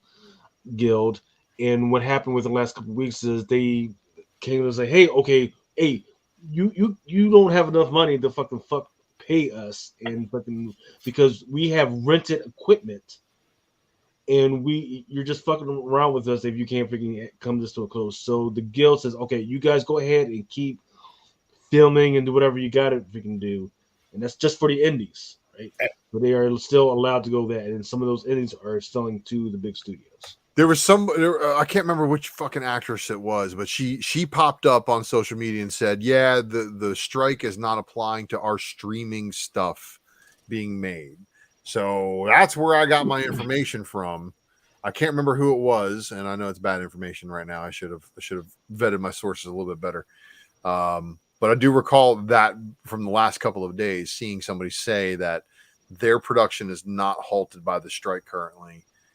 Because they are streaming. So that must be like a real tricky like contract they're going in. But Up and Down 7 is saying in the chat that right. Yeah, so once again, let's be clear. I was not a porn star. Yeah, that's exactly why they're fighting, because certain streaming things do not fall under the old agreement. But then you're probably right, because it's probably productions that take place in like different parts of British Columbia, in Canada, and outside of the United States or other of the secured contracted areas. Right. That's why Scarlett Johansson was fighting so hard for her shit, because she had signed the contract to do all that Black Widow shit, but what she had filmed did not fall under the guise or the shadow of that freaking contract. That's why she was fighting so hard. She was fighting hard to get that shit released in the theater because she had a cut of the theater box office. Yeah, shit on the streaming and negotiation. Right, because the streaming revenue did not fall in the shadow. And that's what she had to that's what she fought for. And it was like, fine, release it on the streaming and charge people for it. And I fucking stupidly paid just to watch it. Yeah. And I mean, you contributed to the cause. I give them the House of Mouse a ton of money, in my lifetime. We all have. Let it get us. All right. I mean, that is it for the highlights of the week. Let's see. Let's take a quick break while if we can get this other stuff together. Stand by.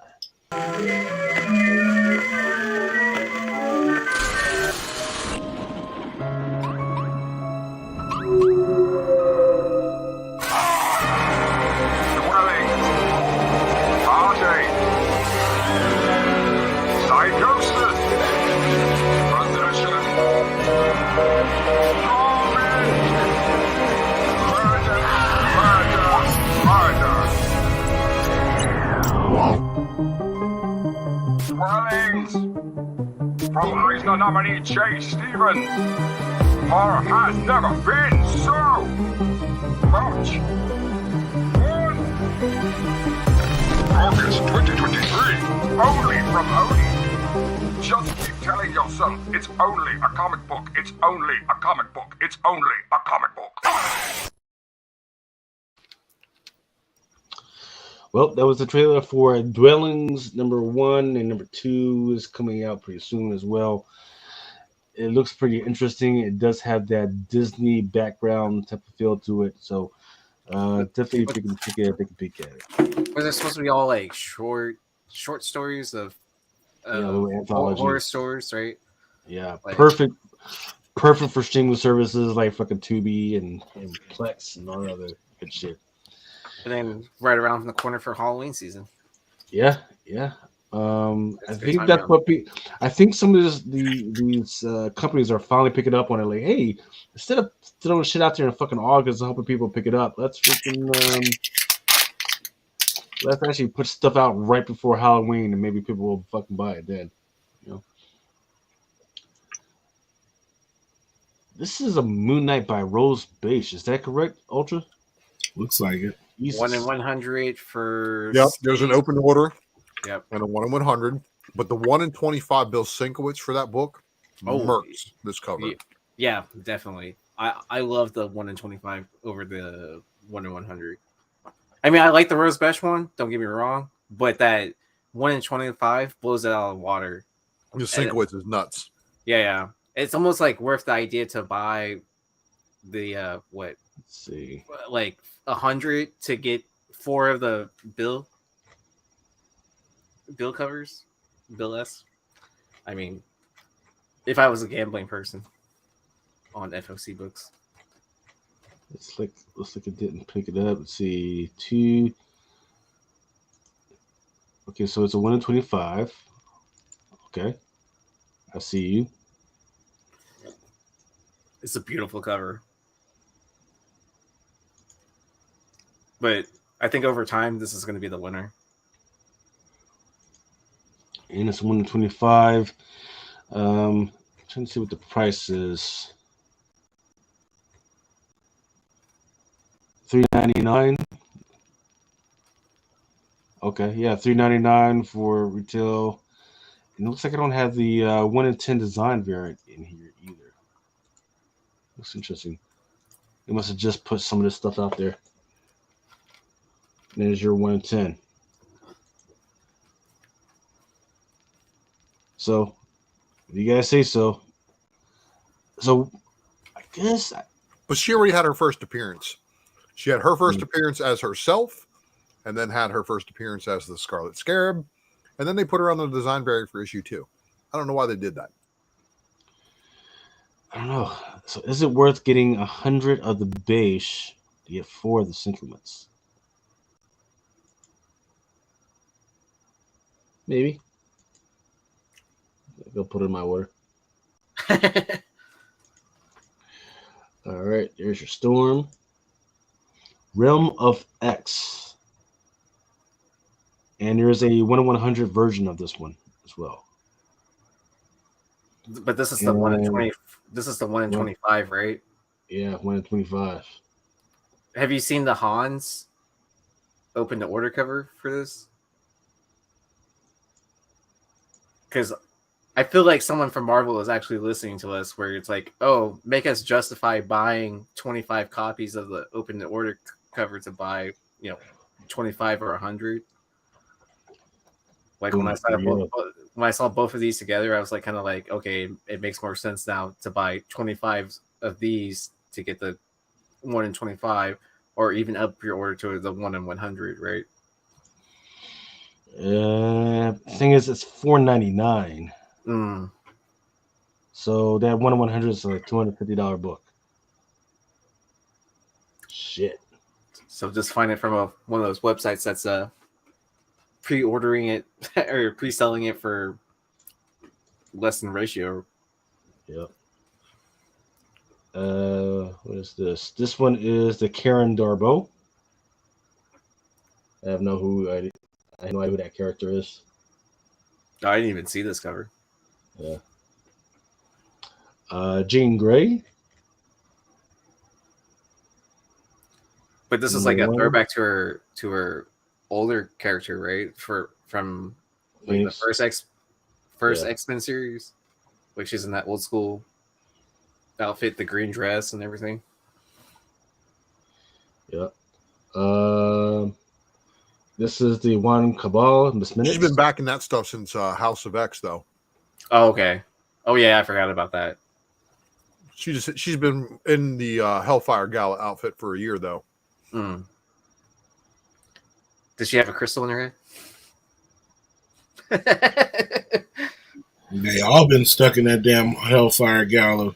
A year, like you said, a year or two. I'm like, damn, this shit didn't end. They got another one. I mean, shit. So the bread and the chew offer both a 50 copy and a 100 copy incentive version of each of them, but they can get them open order.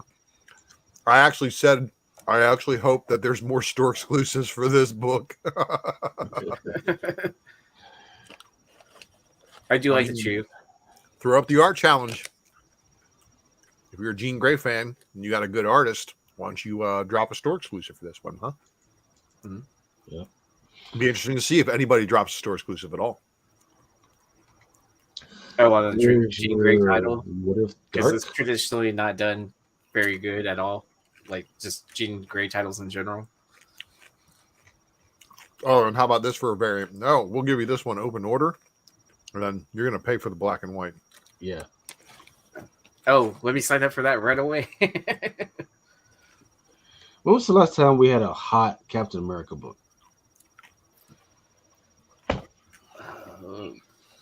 Might have been a while. During Falcon and the Winter Soldier. Ooh. But like he's talking about like a hot new title. Oh, wasn't there Alex Ross cover not too long ago? That was pretty good. You did a bunch, didn't he? Where he has the fire or lava melting onto his shield or whatever. I always think of that one where the ice is breaking. It's got like the ice is caving in on him or whatever. So apparently this character that nobody really remembers is getting her own little introduction at Hawkins. Which the band geek girl. The band. So if Lucas goes back a couple of slides, you'll see what I'm talking about. There. Yeah. So it's like the girl that works at the ice cream shop with Steve. Yeah, the girl that she was hitting on, like her friend, you know. Oh, okay. This is what it looks like to me, right? Yeah. So they're giving background characters background stories now. So gotta do something until they can film the show. Yeah, they're gonna be those kids are gonna be 30-year-olds by the time they can. I know it's gonna be like Stranger Things midlife series. Yeah, with the de-aging shit they were doing in Indiana Jones and Star Wars, they can fucking de-aging motherfuckers. Yeah, but not when they're like spouting up like 8 feet tall now. and they passed those laws where you can't do that shit when they sign this contract. Well, I thought it was, yeah, I mean, like you had at Fan Expo in Dallas, they had the who was it? Eddie Munson there, and the girl that like dies first, that cheerleader. I mean, those are like completely like random. I mean, I get the Eddie Munson one was a pretty big side character, but the cheerleader that dies in the first season or in that season, like, like why? I mean, I get it because of that song that got really popular, the Chrissy Wake Up or whatever. Yeah. Teenage Mutant Ninja Turtles versus Street Fighter #3. Oh, Larry Joe is saying that Unknown Comics has a Jean Grey exclusive by Nakayama. Surprise. Yeah. Well, thank you, Larry Joe. Well, am I going to guess? Is it a negative space Nakayama cover too?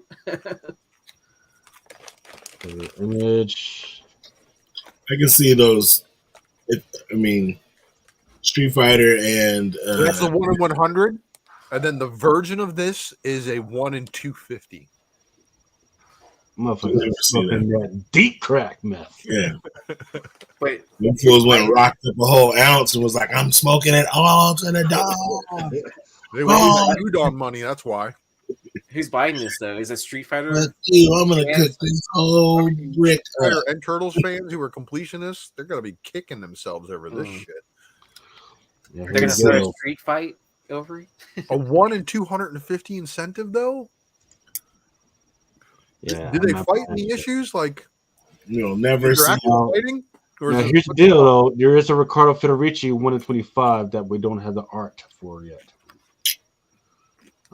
This one right here is a 1 in 50. I don't like it. I like it. I think it's good. If that's what it's actually going to look like. I think that's actually pretty fire. But who knows? It's like it looks like your game is like bugging out though. Yeah, right. You gotta take it out and blow on it. Sonic the Hedgehog 900th adventure. So I found this one weird because it's like he hasn't had 900 issues. How do they know it's his 900th adventure? They're just out there. It's a one shot. That's the makeup of the story. It's counting every single level of each video games. It's counting all the episodes of all the cartoons and then the comics as well. Boom, 900.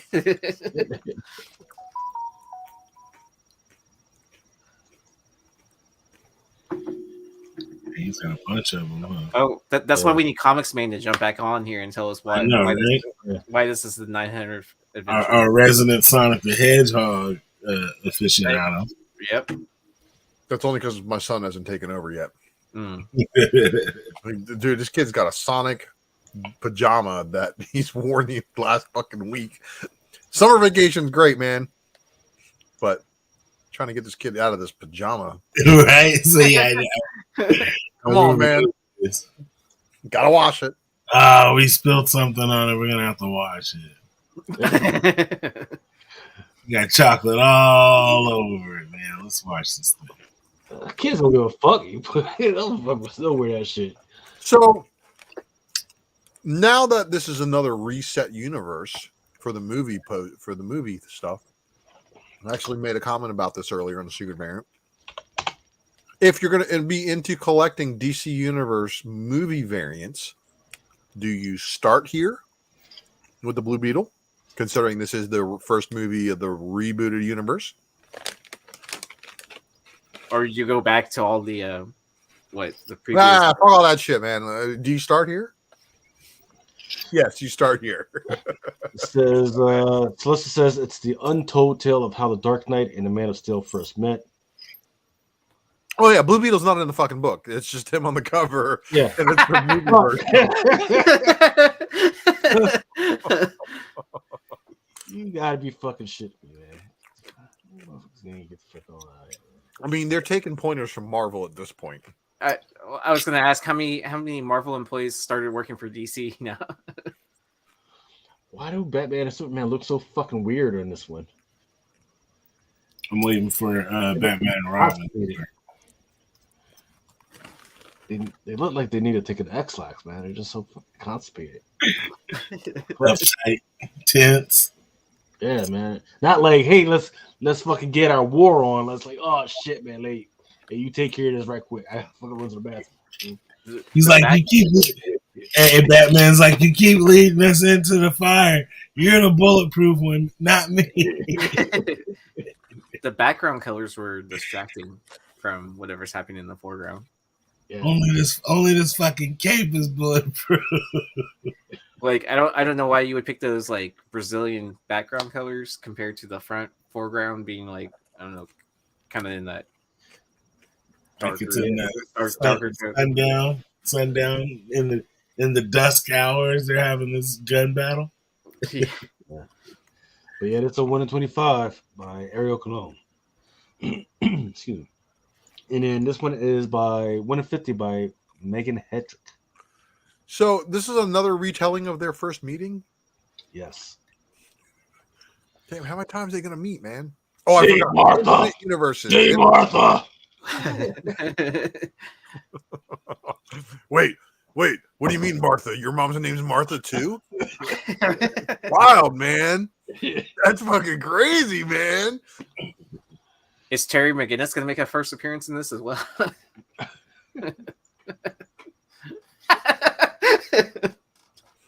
Jeez. Now you're asking for too much. Am I? And then here's Batman the Brave and the Bold #4. Yeah. Cover B, Kill the Goo. Is this supposed to be Harley? I don't know. So you guys hear this bullshit about how Lady Gaga had everybody calling her a different name on set? Yeah, what did she have them calling her? It was like a legit name, like Helen or some shit. Really? But it was like a short name, and she was acting under a surname, so they wouldn't be freaked out about her being Lady Gaga. Like, bitch, we know the fuck in the movie. Man, come on, bro. You serious? You can't pull that shit after you just had me pull all the fucking blue M&Ms out the Dude, I went to one of my boys' house, right? And he's in entertainment, so like he has like an altered, an alias or whatever. It was Lee. Everybody was calling her Lee on set. Thank you. And this dude, I went over there and I called him by his regular name, and he was like, "Who's that?" I was like, "You motherfucker!" And he was like, "Oh, I don't know who that is." It's like, okay, and then we were talking, and then mind you, I'm at his house, and like we're talking, and I'm like, man, and I said his name again. He was like, "Who's that?" I'm like, "Motherfucker, I gotta go." Time for me to leave, motherfucker. I don't think we're gonna be talking no more, man. I understand you got fun and games that you want to play, but I'm not the one to screen name off screen. Yeah, you know what I'm saying? That fentanyl done fried your brain, homeboy. Ooh. Leave you alone, bro. I'm just over here frying my brain with salsa. Right? Chips and salsa. It's good. Hey there, Ravager. Yep, Batman Brave and the Bold #4. How's that eye? Otto Schmidt. She's been having some dope covers though lately. I've been seeing some dope covers of hers. That one when she's sitting on the bed with her helmet or the mask and the sword and shit. I think that was the last Night Terrors. Yeah, that shit was tight. I do disagree with her weapon placement. Like, why does she have it pointed and straight into her fucking thigh? It's loaded up straight into her fucking thigh. I don't know. That was made popular by Plaxico Burress. Fuck. At least her finger's not on the trigger, though, right? That's too close to comfort still. Is it a squirt gun? Don't know what's going on here. It looks like it's a bunch of Transformers fucking fighting. It's because Blue Beetle is going to be Iron Man fucking 4, but DC. Yeah. And that's a Blue Beetle movie variant cover, so this goes into your Blue Beetle DC movie variant collection. Oh, so they're doing a whole month. I told you they were taking a Marvel playbook page, and somebody from Marvel went over there and said, you should do a whole theme of variants. Is Blue Beetle going to show up in any of these books? Nah. Not a one. Put him on the cover. Has he had a comic series in a while? No. Not in a real long time. 20. Was it Rebirth? Post Rebirth. Rebirth, okay. Post Rebirth. So what year was that? Like 15? Rebirth was 18. 17, 18? 16, 17, 18, somewhere around there. Whenever New 52 ended, right? Where it needs to be, it's where it needs to be in the past. that was his first or his latest. His first appearance, of course, Jaime Reyes didn't appear until Infinite Crisis. Yeah, Infinite Crisis, yeah. Let's see. All right, Batman Beyond. Not Batman Beyond. What the fuck was that? Batman: The Brave and the Bold #4 also has a cover E. This one is the 125 by Just J. Antoletto. That's pretty sick. 125. Problem is that the retail for each book for your open orders is $7.99. So. And do they know they have a Mortal Kombat character on the cover? Because isn't that Melina or because Katana's the pretty one and Melina's the one that had the fucking the mask and the yeah Melina, yeah. I mean, it is Warner Brothers though, right? It's all in the same house now. Looks like that Psylocke cover that Ant-Man one, kind of. Oh, with the arrows in the back of the Bartel, or no, Frisian. Yeah. The Frisian with no blood. Yeah. But a whole bunch of stab Also, wounds. yep. Also having a trade paperback is Soul Plumber. We were impressed with the covers from the first issue. Then people really haven't been talking about it, but now you got the trade paperback, so people are going to be able to grab the editions and decide, and then maybe we'll start to see a bump in the first issues. Yeah, nice. That was Yeah, I was gonna say how many errors are gonna come out of the trade paperbacks. I know, right? Let's see. I don't know what the fuck this is. Sending biscuits. There we go. Door to door, night by night. I think this was already listed already. Feeder by Sumerian. Redmond and Ghost, Source Point Press.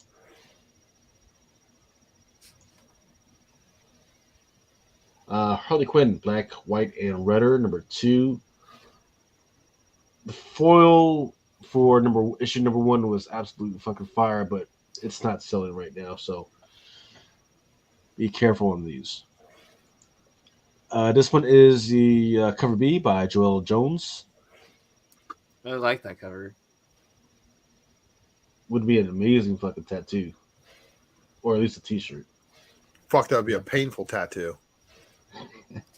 Yeah, there's a lot of Some details. people just have really weird relationships with their tattoo artists.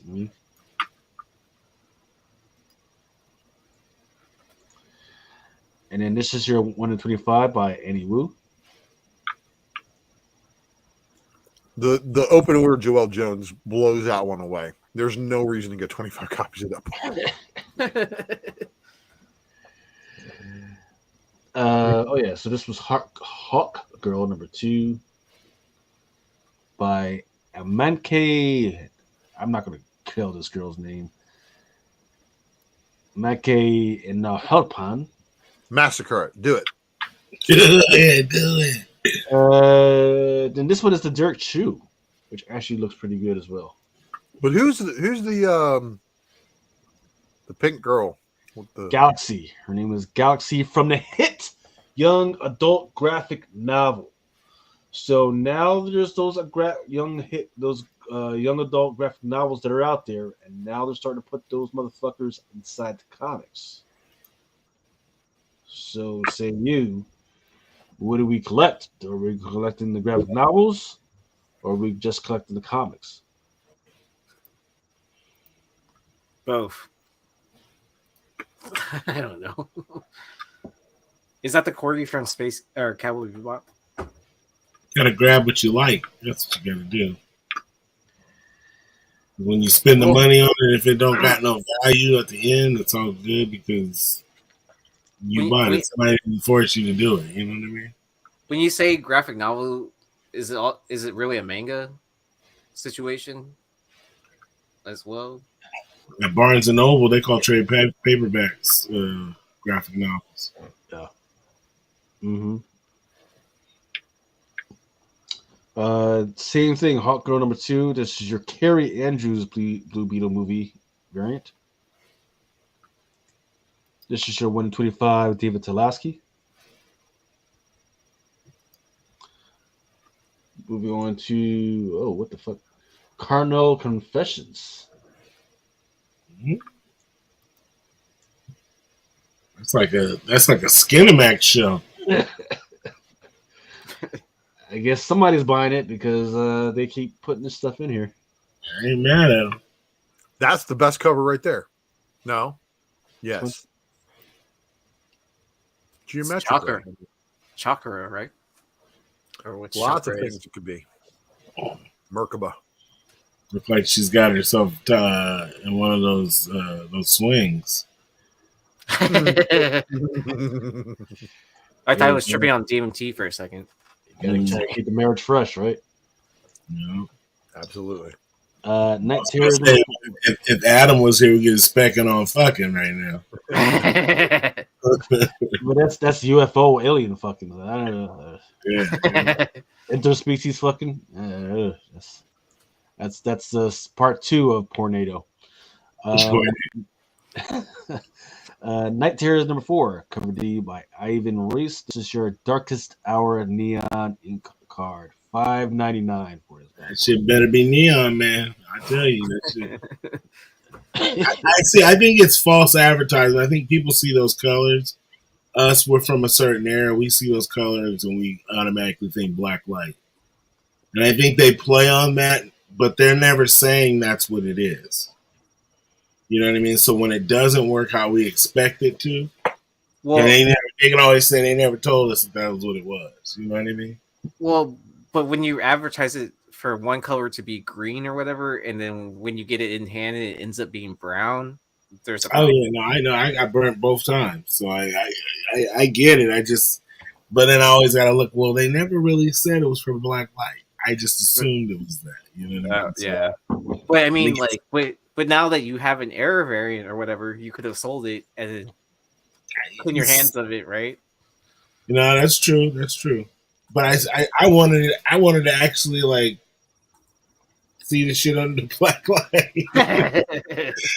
Like you probably couldn't hang it on the wall and do that because it's going to be in a bag of boards. So, yeah.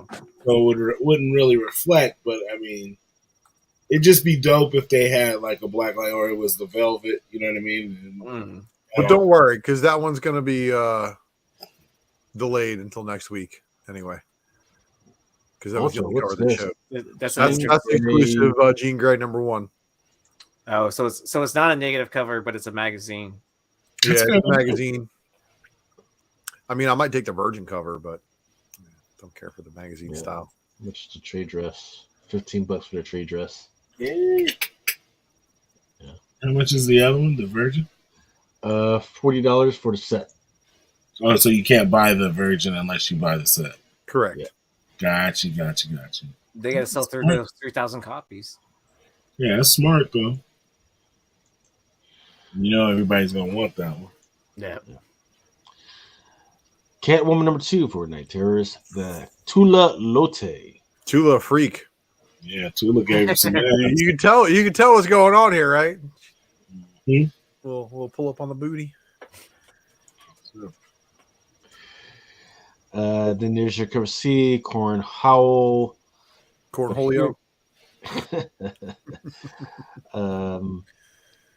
What in 25? Any card, tentacles, snakes, Eve eating the apple, all that shit.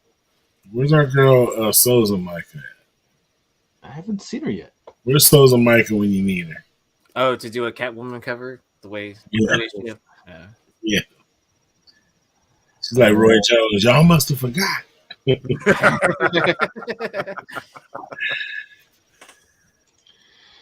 Night Terrors Nightwing #2, Danielle Niculo. And you know with this whole transhumanism thing that they're trying to get into here, Nightwing's trying to tell himself that's still technically Barbara. Yeah. But Deus Ex Machina. But what you smash though? I mean, technically it's still Barbara. Yeah. She's got skin. She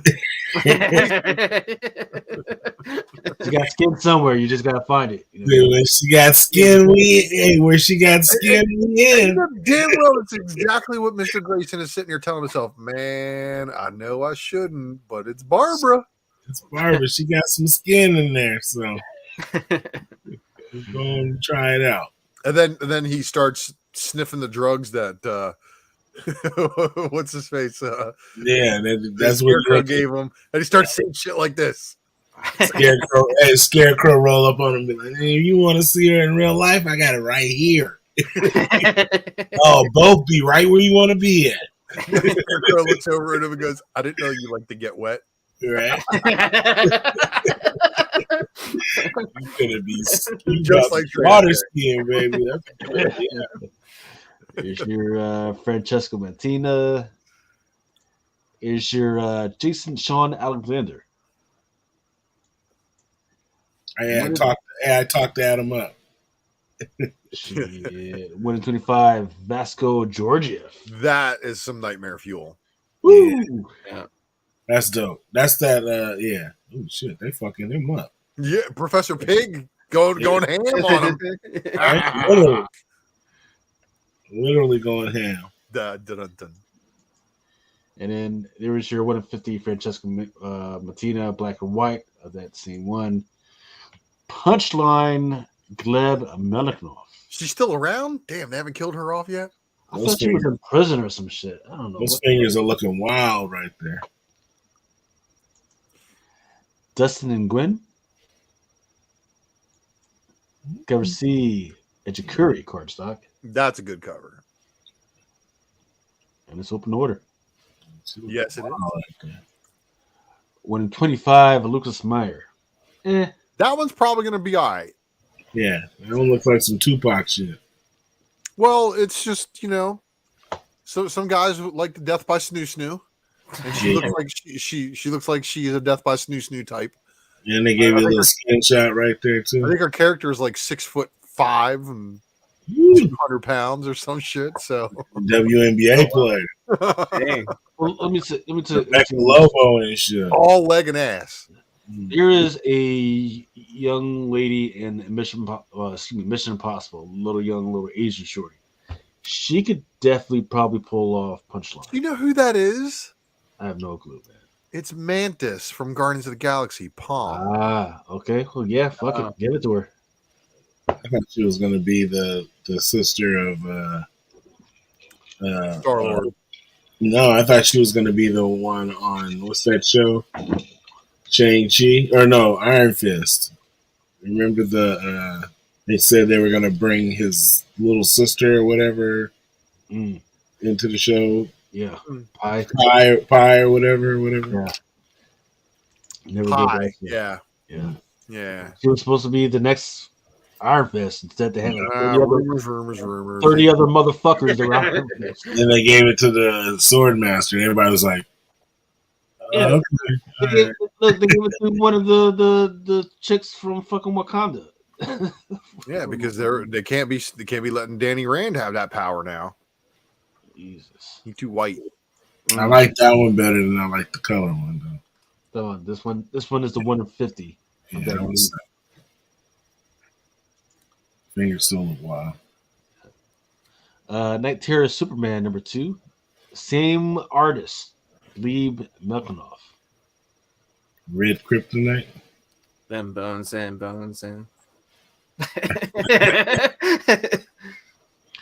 You can breathe in outer space. What the fuck you worried about drowning for? I can't swim. Because the sunlight's not hitting him to give him his power, right? Oh man, people get out of here. What about nighttime? You know what they should have did? They should have made this the Black Superman. That would have been dope. Right? I was thinking there would have been so much outrage, but I would have bought that. You know damn well DC Comics ain't gonna do nothing like that. They could have put no. That wouldn't even make it past a post-it note in an editorial meeting. On the moon eating tacos, so they could definitely do that shit. I don't know. It's because of that meeting that they fucking failed to have on the tamale cover. Is the reason why they have meetings about every other fucking cover now. He's going down like that, and he's got a thing of Kool-Aid under one arm and then a pound of sugar.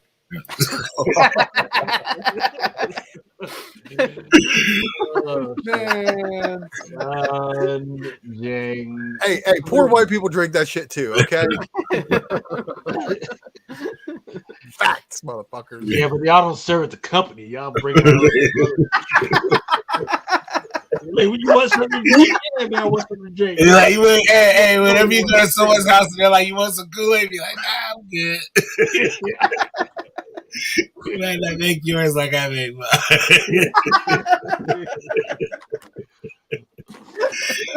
It might be sour, it might be too sweet. You know, it's like, motherfucker, you put a pound of sugar. I remember them rich kids, man. Their fucking parents would buy them the Kool-Aid pre-mixed with the sugar. Like, right? Exactly. Hey, I started getting. Hey, when I moved out, got my own apartment. I for sure bought me a thing of the fucking Kool-Aid with the sugar. Like, oh yeah, baby. Oh, shit, ain't nobody gonna tell me how to make my Kool-Aid. The days are over. 1 in 25 for Terror Superman #2, Michael Janine. She's swimming in kryptonite. What the fuck? You know you don't like that shit, girl. I like it. I fucking like it. That's the green kind. She's dying. She's dying, but she's getting through it. Like, I'm gonna get through this. Don't know what the fuck this is about. 1 in 50 by Pete Wood. So this is showing doomsday bones around some other people's bones, and it looks to be some Kryptonians digging up some bones. So apparently they're finding that there was a doomsday that fucked them up real bad, like way back when. Somehow he went out too, though. But that's the thing about doomsday is that if he kills you, or if you defeat him in battle, he comes back and defeats you. Like that's like his thing. Like he doesn't lose twice. So history repeats itself, kind of situation. Yeah, well, he comes back stronger. Yeah, every time you beat him or defeat him, he comes back stronger and like says, "No, I'm fucking you up now." Yeah. But I don't know. Night Terrors is like DC Elseworlds for 2 months in the middle of a fucking year. What am I seeing right here? It's like a Pornhub scene. They straight went to the dirtiest, nastiest, weirdest fucking hentai they could find. Right? So, you know what? Look where that extra hand's going. Yeah. Which one? There's like 8. Like look at the very bottom. Like, look at her thighs in front of her thighs. Like, come on now. Hey now. You know? I don't know. those aren't the tentacles you wanted to see. These are not the tentacles I was looking for. You grossed out Lucas. Lucas like, can't fuck with that. I get the concept. Wrong color. I can't fuck with that one. Jay Lee, you a crazy motherfucker, right? Yeah, you wild. This boy out here wilding. Well, he over here tripping. He over here showing some wild shit, man. I can't bring that down. I don't know whether the bitch is coming out of Wonder Woman or going in. Or what the fuck is going on? Like shit. So I do like this one. Like cover B, Sebastian Fayamura card. Is that a vat of acid or the Lazarus pit? I can't tell. Or are you happy to see me? They're climbing all over one of them to let them get melted up. Is Wonder Woman trying to save old girl, or is she fucking just trying to fucking just? Nah, she letting her go down. She climbing up her. You walking up her back like, bitch, if you don't use you as a stepping stone. Get out of here. Is that the cow? That's the cow. That's tight. Yeah, thank you for listening to our show, Mr. Cow. You know what the fuck I like. That shit's hard. Jay Lee, you can go fuck yourself. That shit still. Don't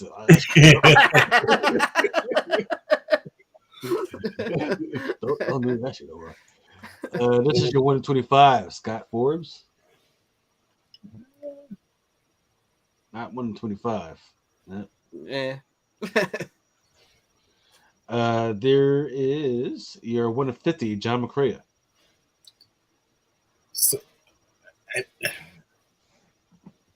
think it should have been swapped. Even though I don't like the last cover, I think it's swapped. Yeah. Mario Between Worlds, Bad Cave, Monomyth. All right, here we go. This is a hardcover for The Nice House on the Lake. Once again, one of those titles that everybody's kind of forgotten about. So I seen also there was a hardcover of the that Soul Plumber that came out already. Yeah, they talked about that earlier. The trade paperback for it. No, I'm saying that, but they had a hardcover as well. But I think it came out previously, so now they have the. So yeah. Well, I remember everyone was excited about this series, like for. Yeah, that's what I was going to say. For the first 3 issues or whatever, and then whenever they started announcing delays, like people started trailing off from it, right? Yeah, they shot themselves in the foot on this book. Yeah, but I mean, like, what a lot of people will not buy single floppies and just buy the trade, and then try to find if they really love the series or whatever, then try to find back issues of it. Yeah. So it could generate, I guess, somewhat some interest. But if there's a bunch of copies out there, I think those first couple are gone, right? You'd be buying all the late copies. I mean, I'm sure you could probably find first prints of the first one. Oh yeah, for sure. Yeah, probably like what I wouldn't expect anyone paying over $10 to $20 for it. Yeah, 10, 15. Yeah. Penguin number 0. It says it connects the Batman stories following the Penguin's death and landmark Batman number 125. On the cover, you have Catwoman and the Executioner. Or excuse me. How is she quiet in them boots? How is she sneaking up on somebody in them boots? Oh, like some steel toes. Yeah, she got some fucking like Doc Martens or some Timbs and shit. Like, yeah. She's making so much noise. Heavy ass shoes. How's she climbing up walls? More Pink Elephant by Sumerian. The other skull splitting cover was a lot better than whatever this is. I don't know what the fuck this shit is. Pop Squars number 6. This one actually looks pretty good. Hopefully, shit. That looks like a Mortal Kombat character. Oh shit! Splitting headache. I fuck with that. I like how she had the whole like some Predator shit. She had the skull and the spine pulled out.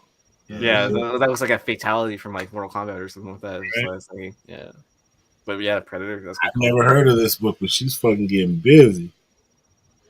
Well, this book's been a sinus problem. Has this book been out for a while now? Yeah, which is 6. I mean, it's probably. It's a Sumerian book. We're not expecting you to know about it unless you watch obscure FOC shows that talk about this. Like the Power Girl Returns, the trade paperback. Boobs. Damn. Art Germ. Art Germ, letting you know where it's at. The Rick and Morty stuff. This is like trade paperbacks for shit. Dawn of DC, Superboy, Man of Tomorrow, number 5. A homage to some of the old. And this is the good Superboy. This is 90s Superboy with the fade. Yeah. Homage to 75. Superman 75, right? Yeah. Let's do it. Blue Beetle for Superboy. Beatles were on every cover. 125, Scott Collins. He appears in none of the books he's on the cover of, though. Iggy Pop ass Superman. Yeah. Maybe a Darby Crash or something like that. Yeah, right. So A cover, should it be? Yeah, baby. Christian Ward. Oh yeah. And it's one of those times Christian Ward's artwork really is that a open order. Yeah. It's an open order, yeah. Because that's open order too, that Blue Beetle bullshit without the mask. And then that's your 25 copy incentive. I like that. And that's the 50. I don't know about that. Yeah. It's decent. Wait, go back to the last one. Hold on. Yeah, Christian Ward is like the fucking. This one's open order, and then what's the one in 25? That's the one in 50, and the one before is the one in 25. I fucks with the one in 25. I like that. Yeah. It looks like the kind of like the cartoon version. Yeah, but that one in 50, I don't. That should have been like the C cover, and then it should have been flip flopped, right? Yep. Like Christian Ward is a foil or something. Fuck. But they didn't do that.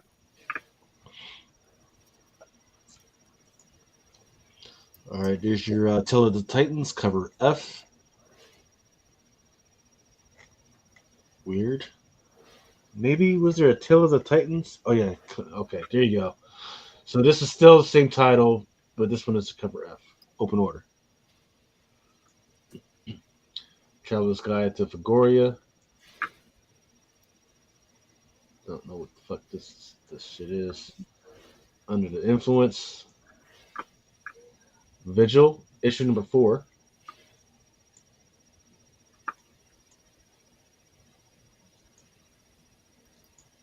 Let's see. And that is all that I'm prepared to show this week for FOC.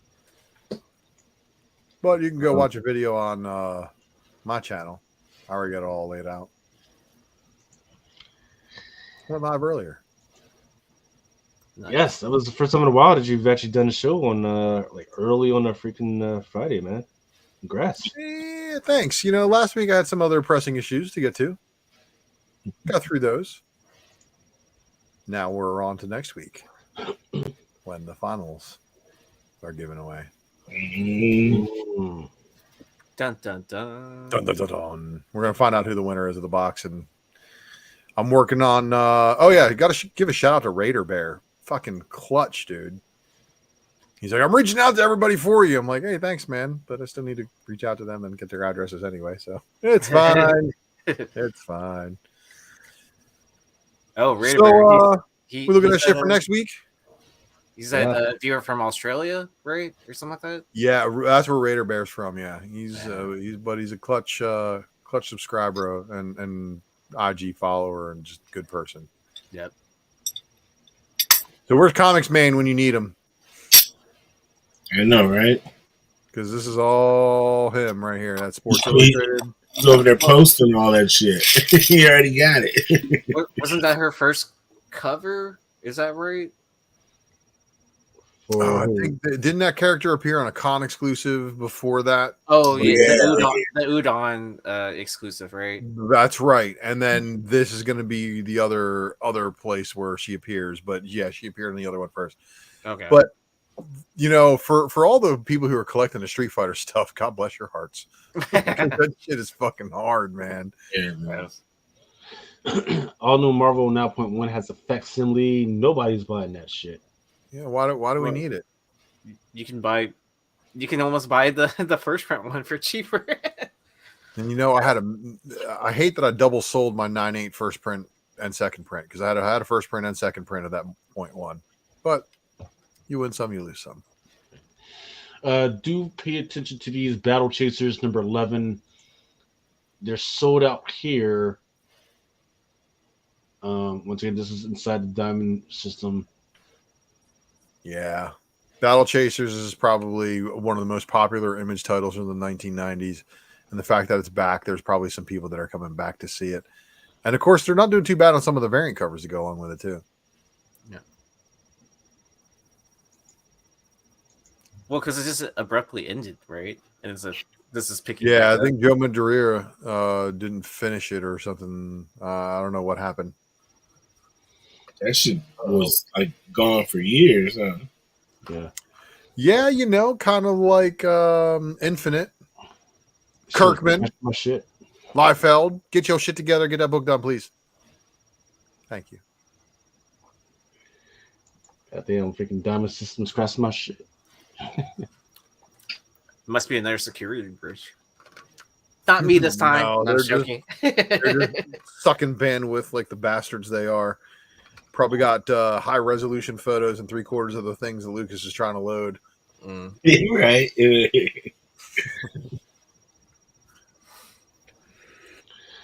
I thought Diamond was Dunsky though. No, they still got some smaller freaking joints that they're dealing with. It's probably on this like last kind of legs thing situation. The previews only previews is Diamond. Is Diamond, right? Mm-hmm. Yeah. Or they basically still let you buy through them, but they're gonna get it from somewhere else. Yeah. And that was definitely, a last freaking, the straw that broke the camel back for a lot of these freaking publishers because they were charging them out the asshole to put your stuff in fucking previews. And nobody fucking really reads previews anymore except for maybe me and a few fucking retailers. It's like, especially when you're charging people so much money for that shit. Is this the same shit? What's going on here? Oh, it's second print. One in. Okay, there we go. I was like, what the fuck? And the one with the crown on it. They're both 1 in 25, but one's issue 1, issue 2. Yeah, the crown is issue 2. Yeah. On the cover of that one is the that girl too. That's like what, her first cover appearance. Yeah. When is this shit supposed to come out? See, the date's supposed to be fucked up. Hold up.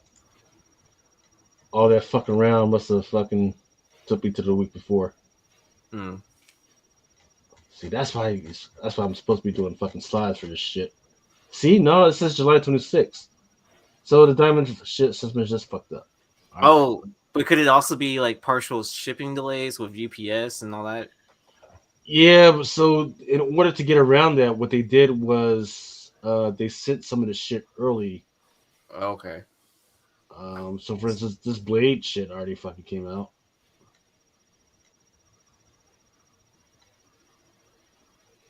Nobody gives a fuck about Berserker anymore. Wait, so basically because distribution is being shipped out early, no one actually knows when books are supposed to be released. Mm-hmm. And so people are just like, whenever they get it, oh, it's going on the shelf. Yeah, Or they don't tell you. Yeah, I get the shit and I just fucking send it out to the customers immediately. Like, yeah, because you have it in hand and yours, and then there's like no sort of notation like, hey, do not sell before. I mean, because you know, I used to work at ThinkGeek. They did have situations where we'd get stuff in for like the cons, like, you know, like this week is San Diego Comic-Con, right? So we would get the stuff in like the week before to make sure we had inventory counts correct. So I got to see all that stuff that GameStop or ThinkGeek was going to have beforehand. And then, but it had all over the boxes, like, do not open box until, you know, X date or whatever. right. Or do not stock on shelves until then. The first time I got those was for the free comic book day joints. It was oh, yeah. Really? Yeah. Did it say like don't open until, you know? Well, it said don't freaking distribute till blah blah blah date. Yeah. Devil Tree #1, Beach Momoko. It looks like there's a limited edition for it. Limited to 1,500 copies. Yeah.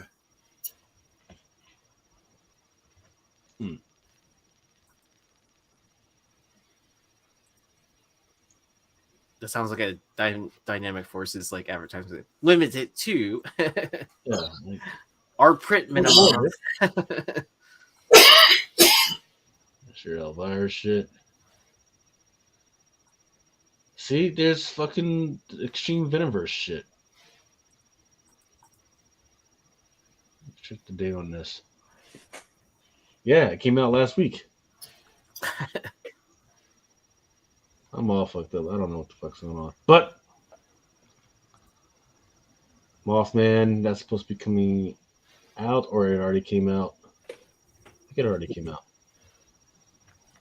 Yeah, so this whole diamond thing is all fucked up. So I think we can. I think we're good to freaking get on out of here, fellas. It is currently 3:38 on the freaking East Coast. I want to thank you. I want to thank Aaron, Yeezy, Ultra Maximus, and Remo, wherever you're freaking getting smoked out at. What do you guys got going on?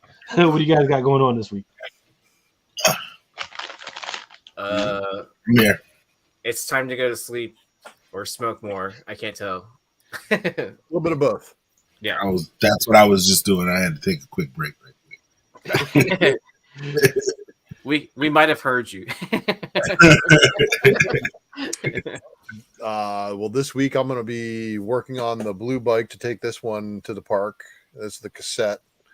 The free coaster bike with the chrome cranks got a little bit of some ironing out to do, and we'll get that one back on the road. Oh yeah, I'm going to give away the Ultra Box. Yes. Nice.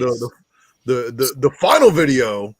So this way, people can, So on the white bike I showed you, it's either a free coaster or cassette, and I have these little pieces I can put in the hub and change it from free coaster to cassette. So it's at free coaster right now. I'm thinking about making it a cassette because I never rode cassette. I mean, I did, but I haven't rode one in a long time.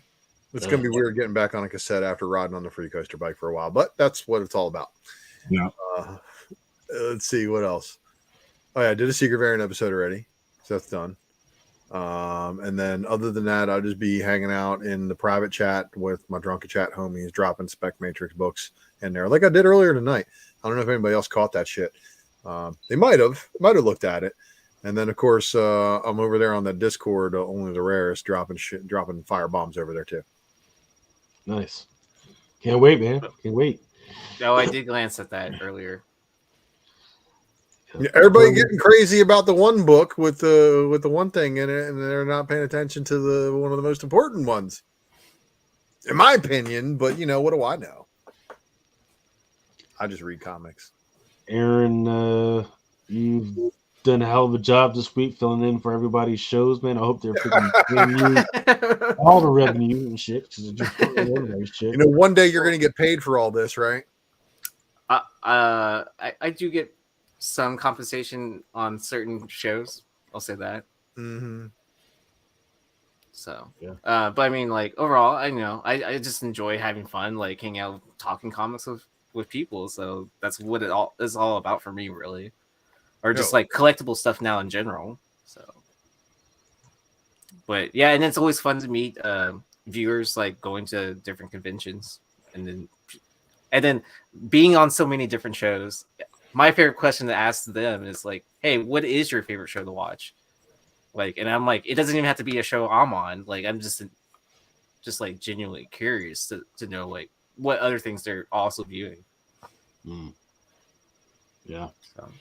We'll see. We'll be up there one day when just people start naming us as their favorite show, man. So. Yeah.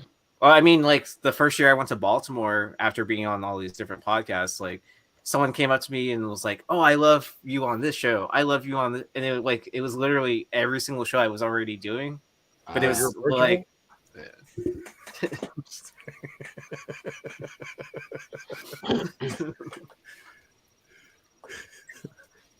I'm sorry. My jokes are landing or no? I don't know. What happened? I kind of missed it. I said I made a joke. I was like, "You're approachable." Sometimes. Sometimes. Depends on who you are. Yeah. It depends on how much I've already smoked at that point. Do you have a happy Hogan out there going, "Oh yeah, she's cute," before like girl walks up? Like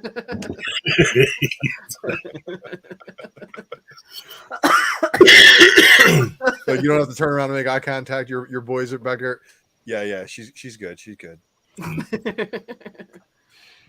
Doing the baseball signals, right? Or something. I don't know. I don't know how you do it, man. Trying not to look like a creep. He's playing bass in a band, so that's what's up there. What are we looking at, Lucas? Incredible Hulk #2, 1/25. Leno Yee, first cover appearance of this character. I forget what her name is. It's Charlie. Oh shit! Another first appearance in a Hulk #2. Fuck. Yeah. So it's not her first appearance. First appearance was #1. Her first cover appearance is on issue #2. Here's the deal. There's something weird going on with this girl, so we don't know if she's going to be whatever, like a monster, a Hulk, or whatever. So that's a possibility. Issue 2, 1/25. Is Al Ewing writing for Incredible Hulk again? Is it? I forget because I forget who's writing. That was a hot book like a month ago, right? No. That was the annual one. Oh, that's her first cover. Yeah. The annual one's got some and shit. Yeah, that was the first appearance of the mother, the eldest. The eldest? Yes. We need to up the numbers on issue 2s, so let's throw a first appearance in there. Well, it's the Marvel method. No. How to pump sales numbers. Make sure to buy issues 3 and 6. In most cases. But that's it from us. Everybody, thanks again for listening to us. Even this freaking late, really enjoyed it, guys. Really had fun. Let us know which one you guys actually enjoyed, whether it be Oppenheimer or Barbie. I like the fact that you guys got pissed off. Like, I give a fuck.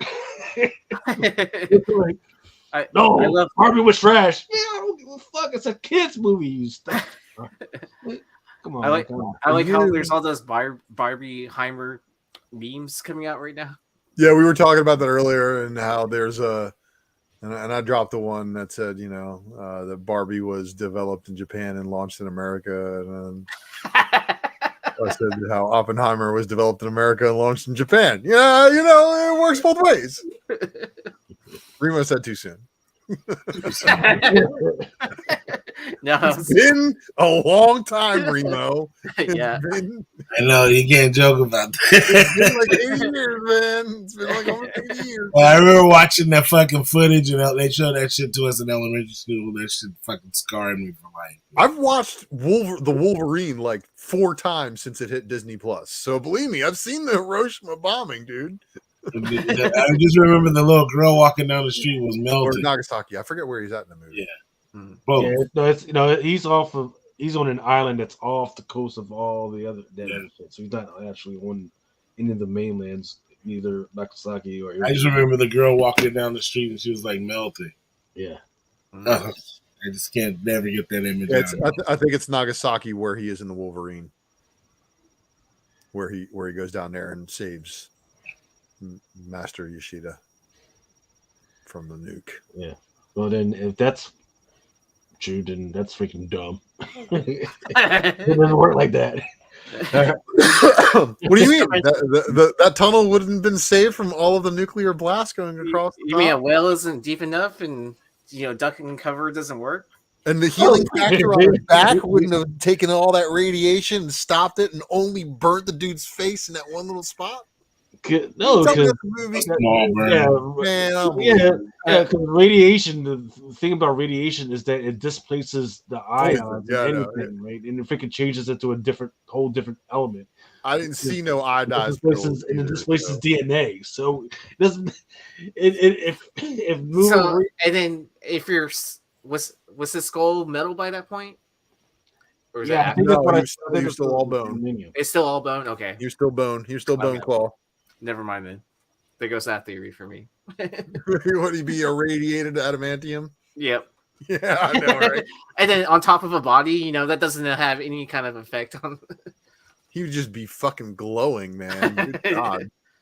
He would be like that neon green walking skeleton. But then he does glow eventually later, right? With the flame claws. The fire claws after he came back from being dipped in pure adamantium. Yeah. God damn it. Wolverine, you've been fucked up more different ways than people realize. But it always comes back. It sounds like a junkie story, right? It all comes back and will come back next week. Love you guys. Have fun. Please stay safe. We're out. For each man in his time.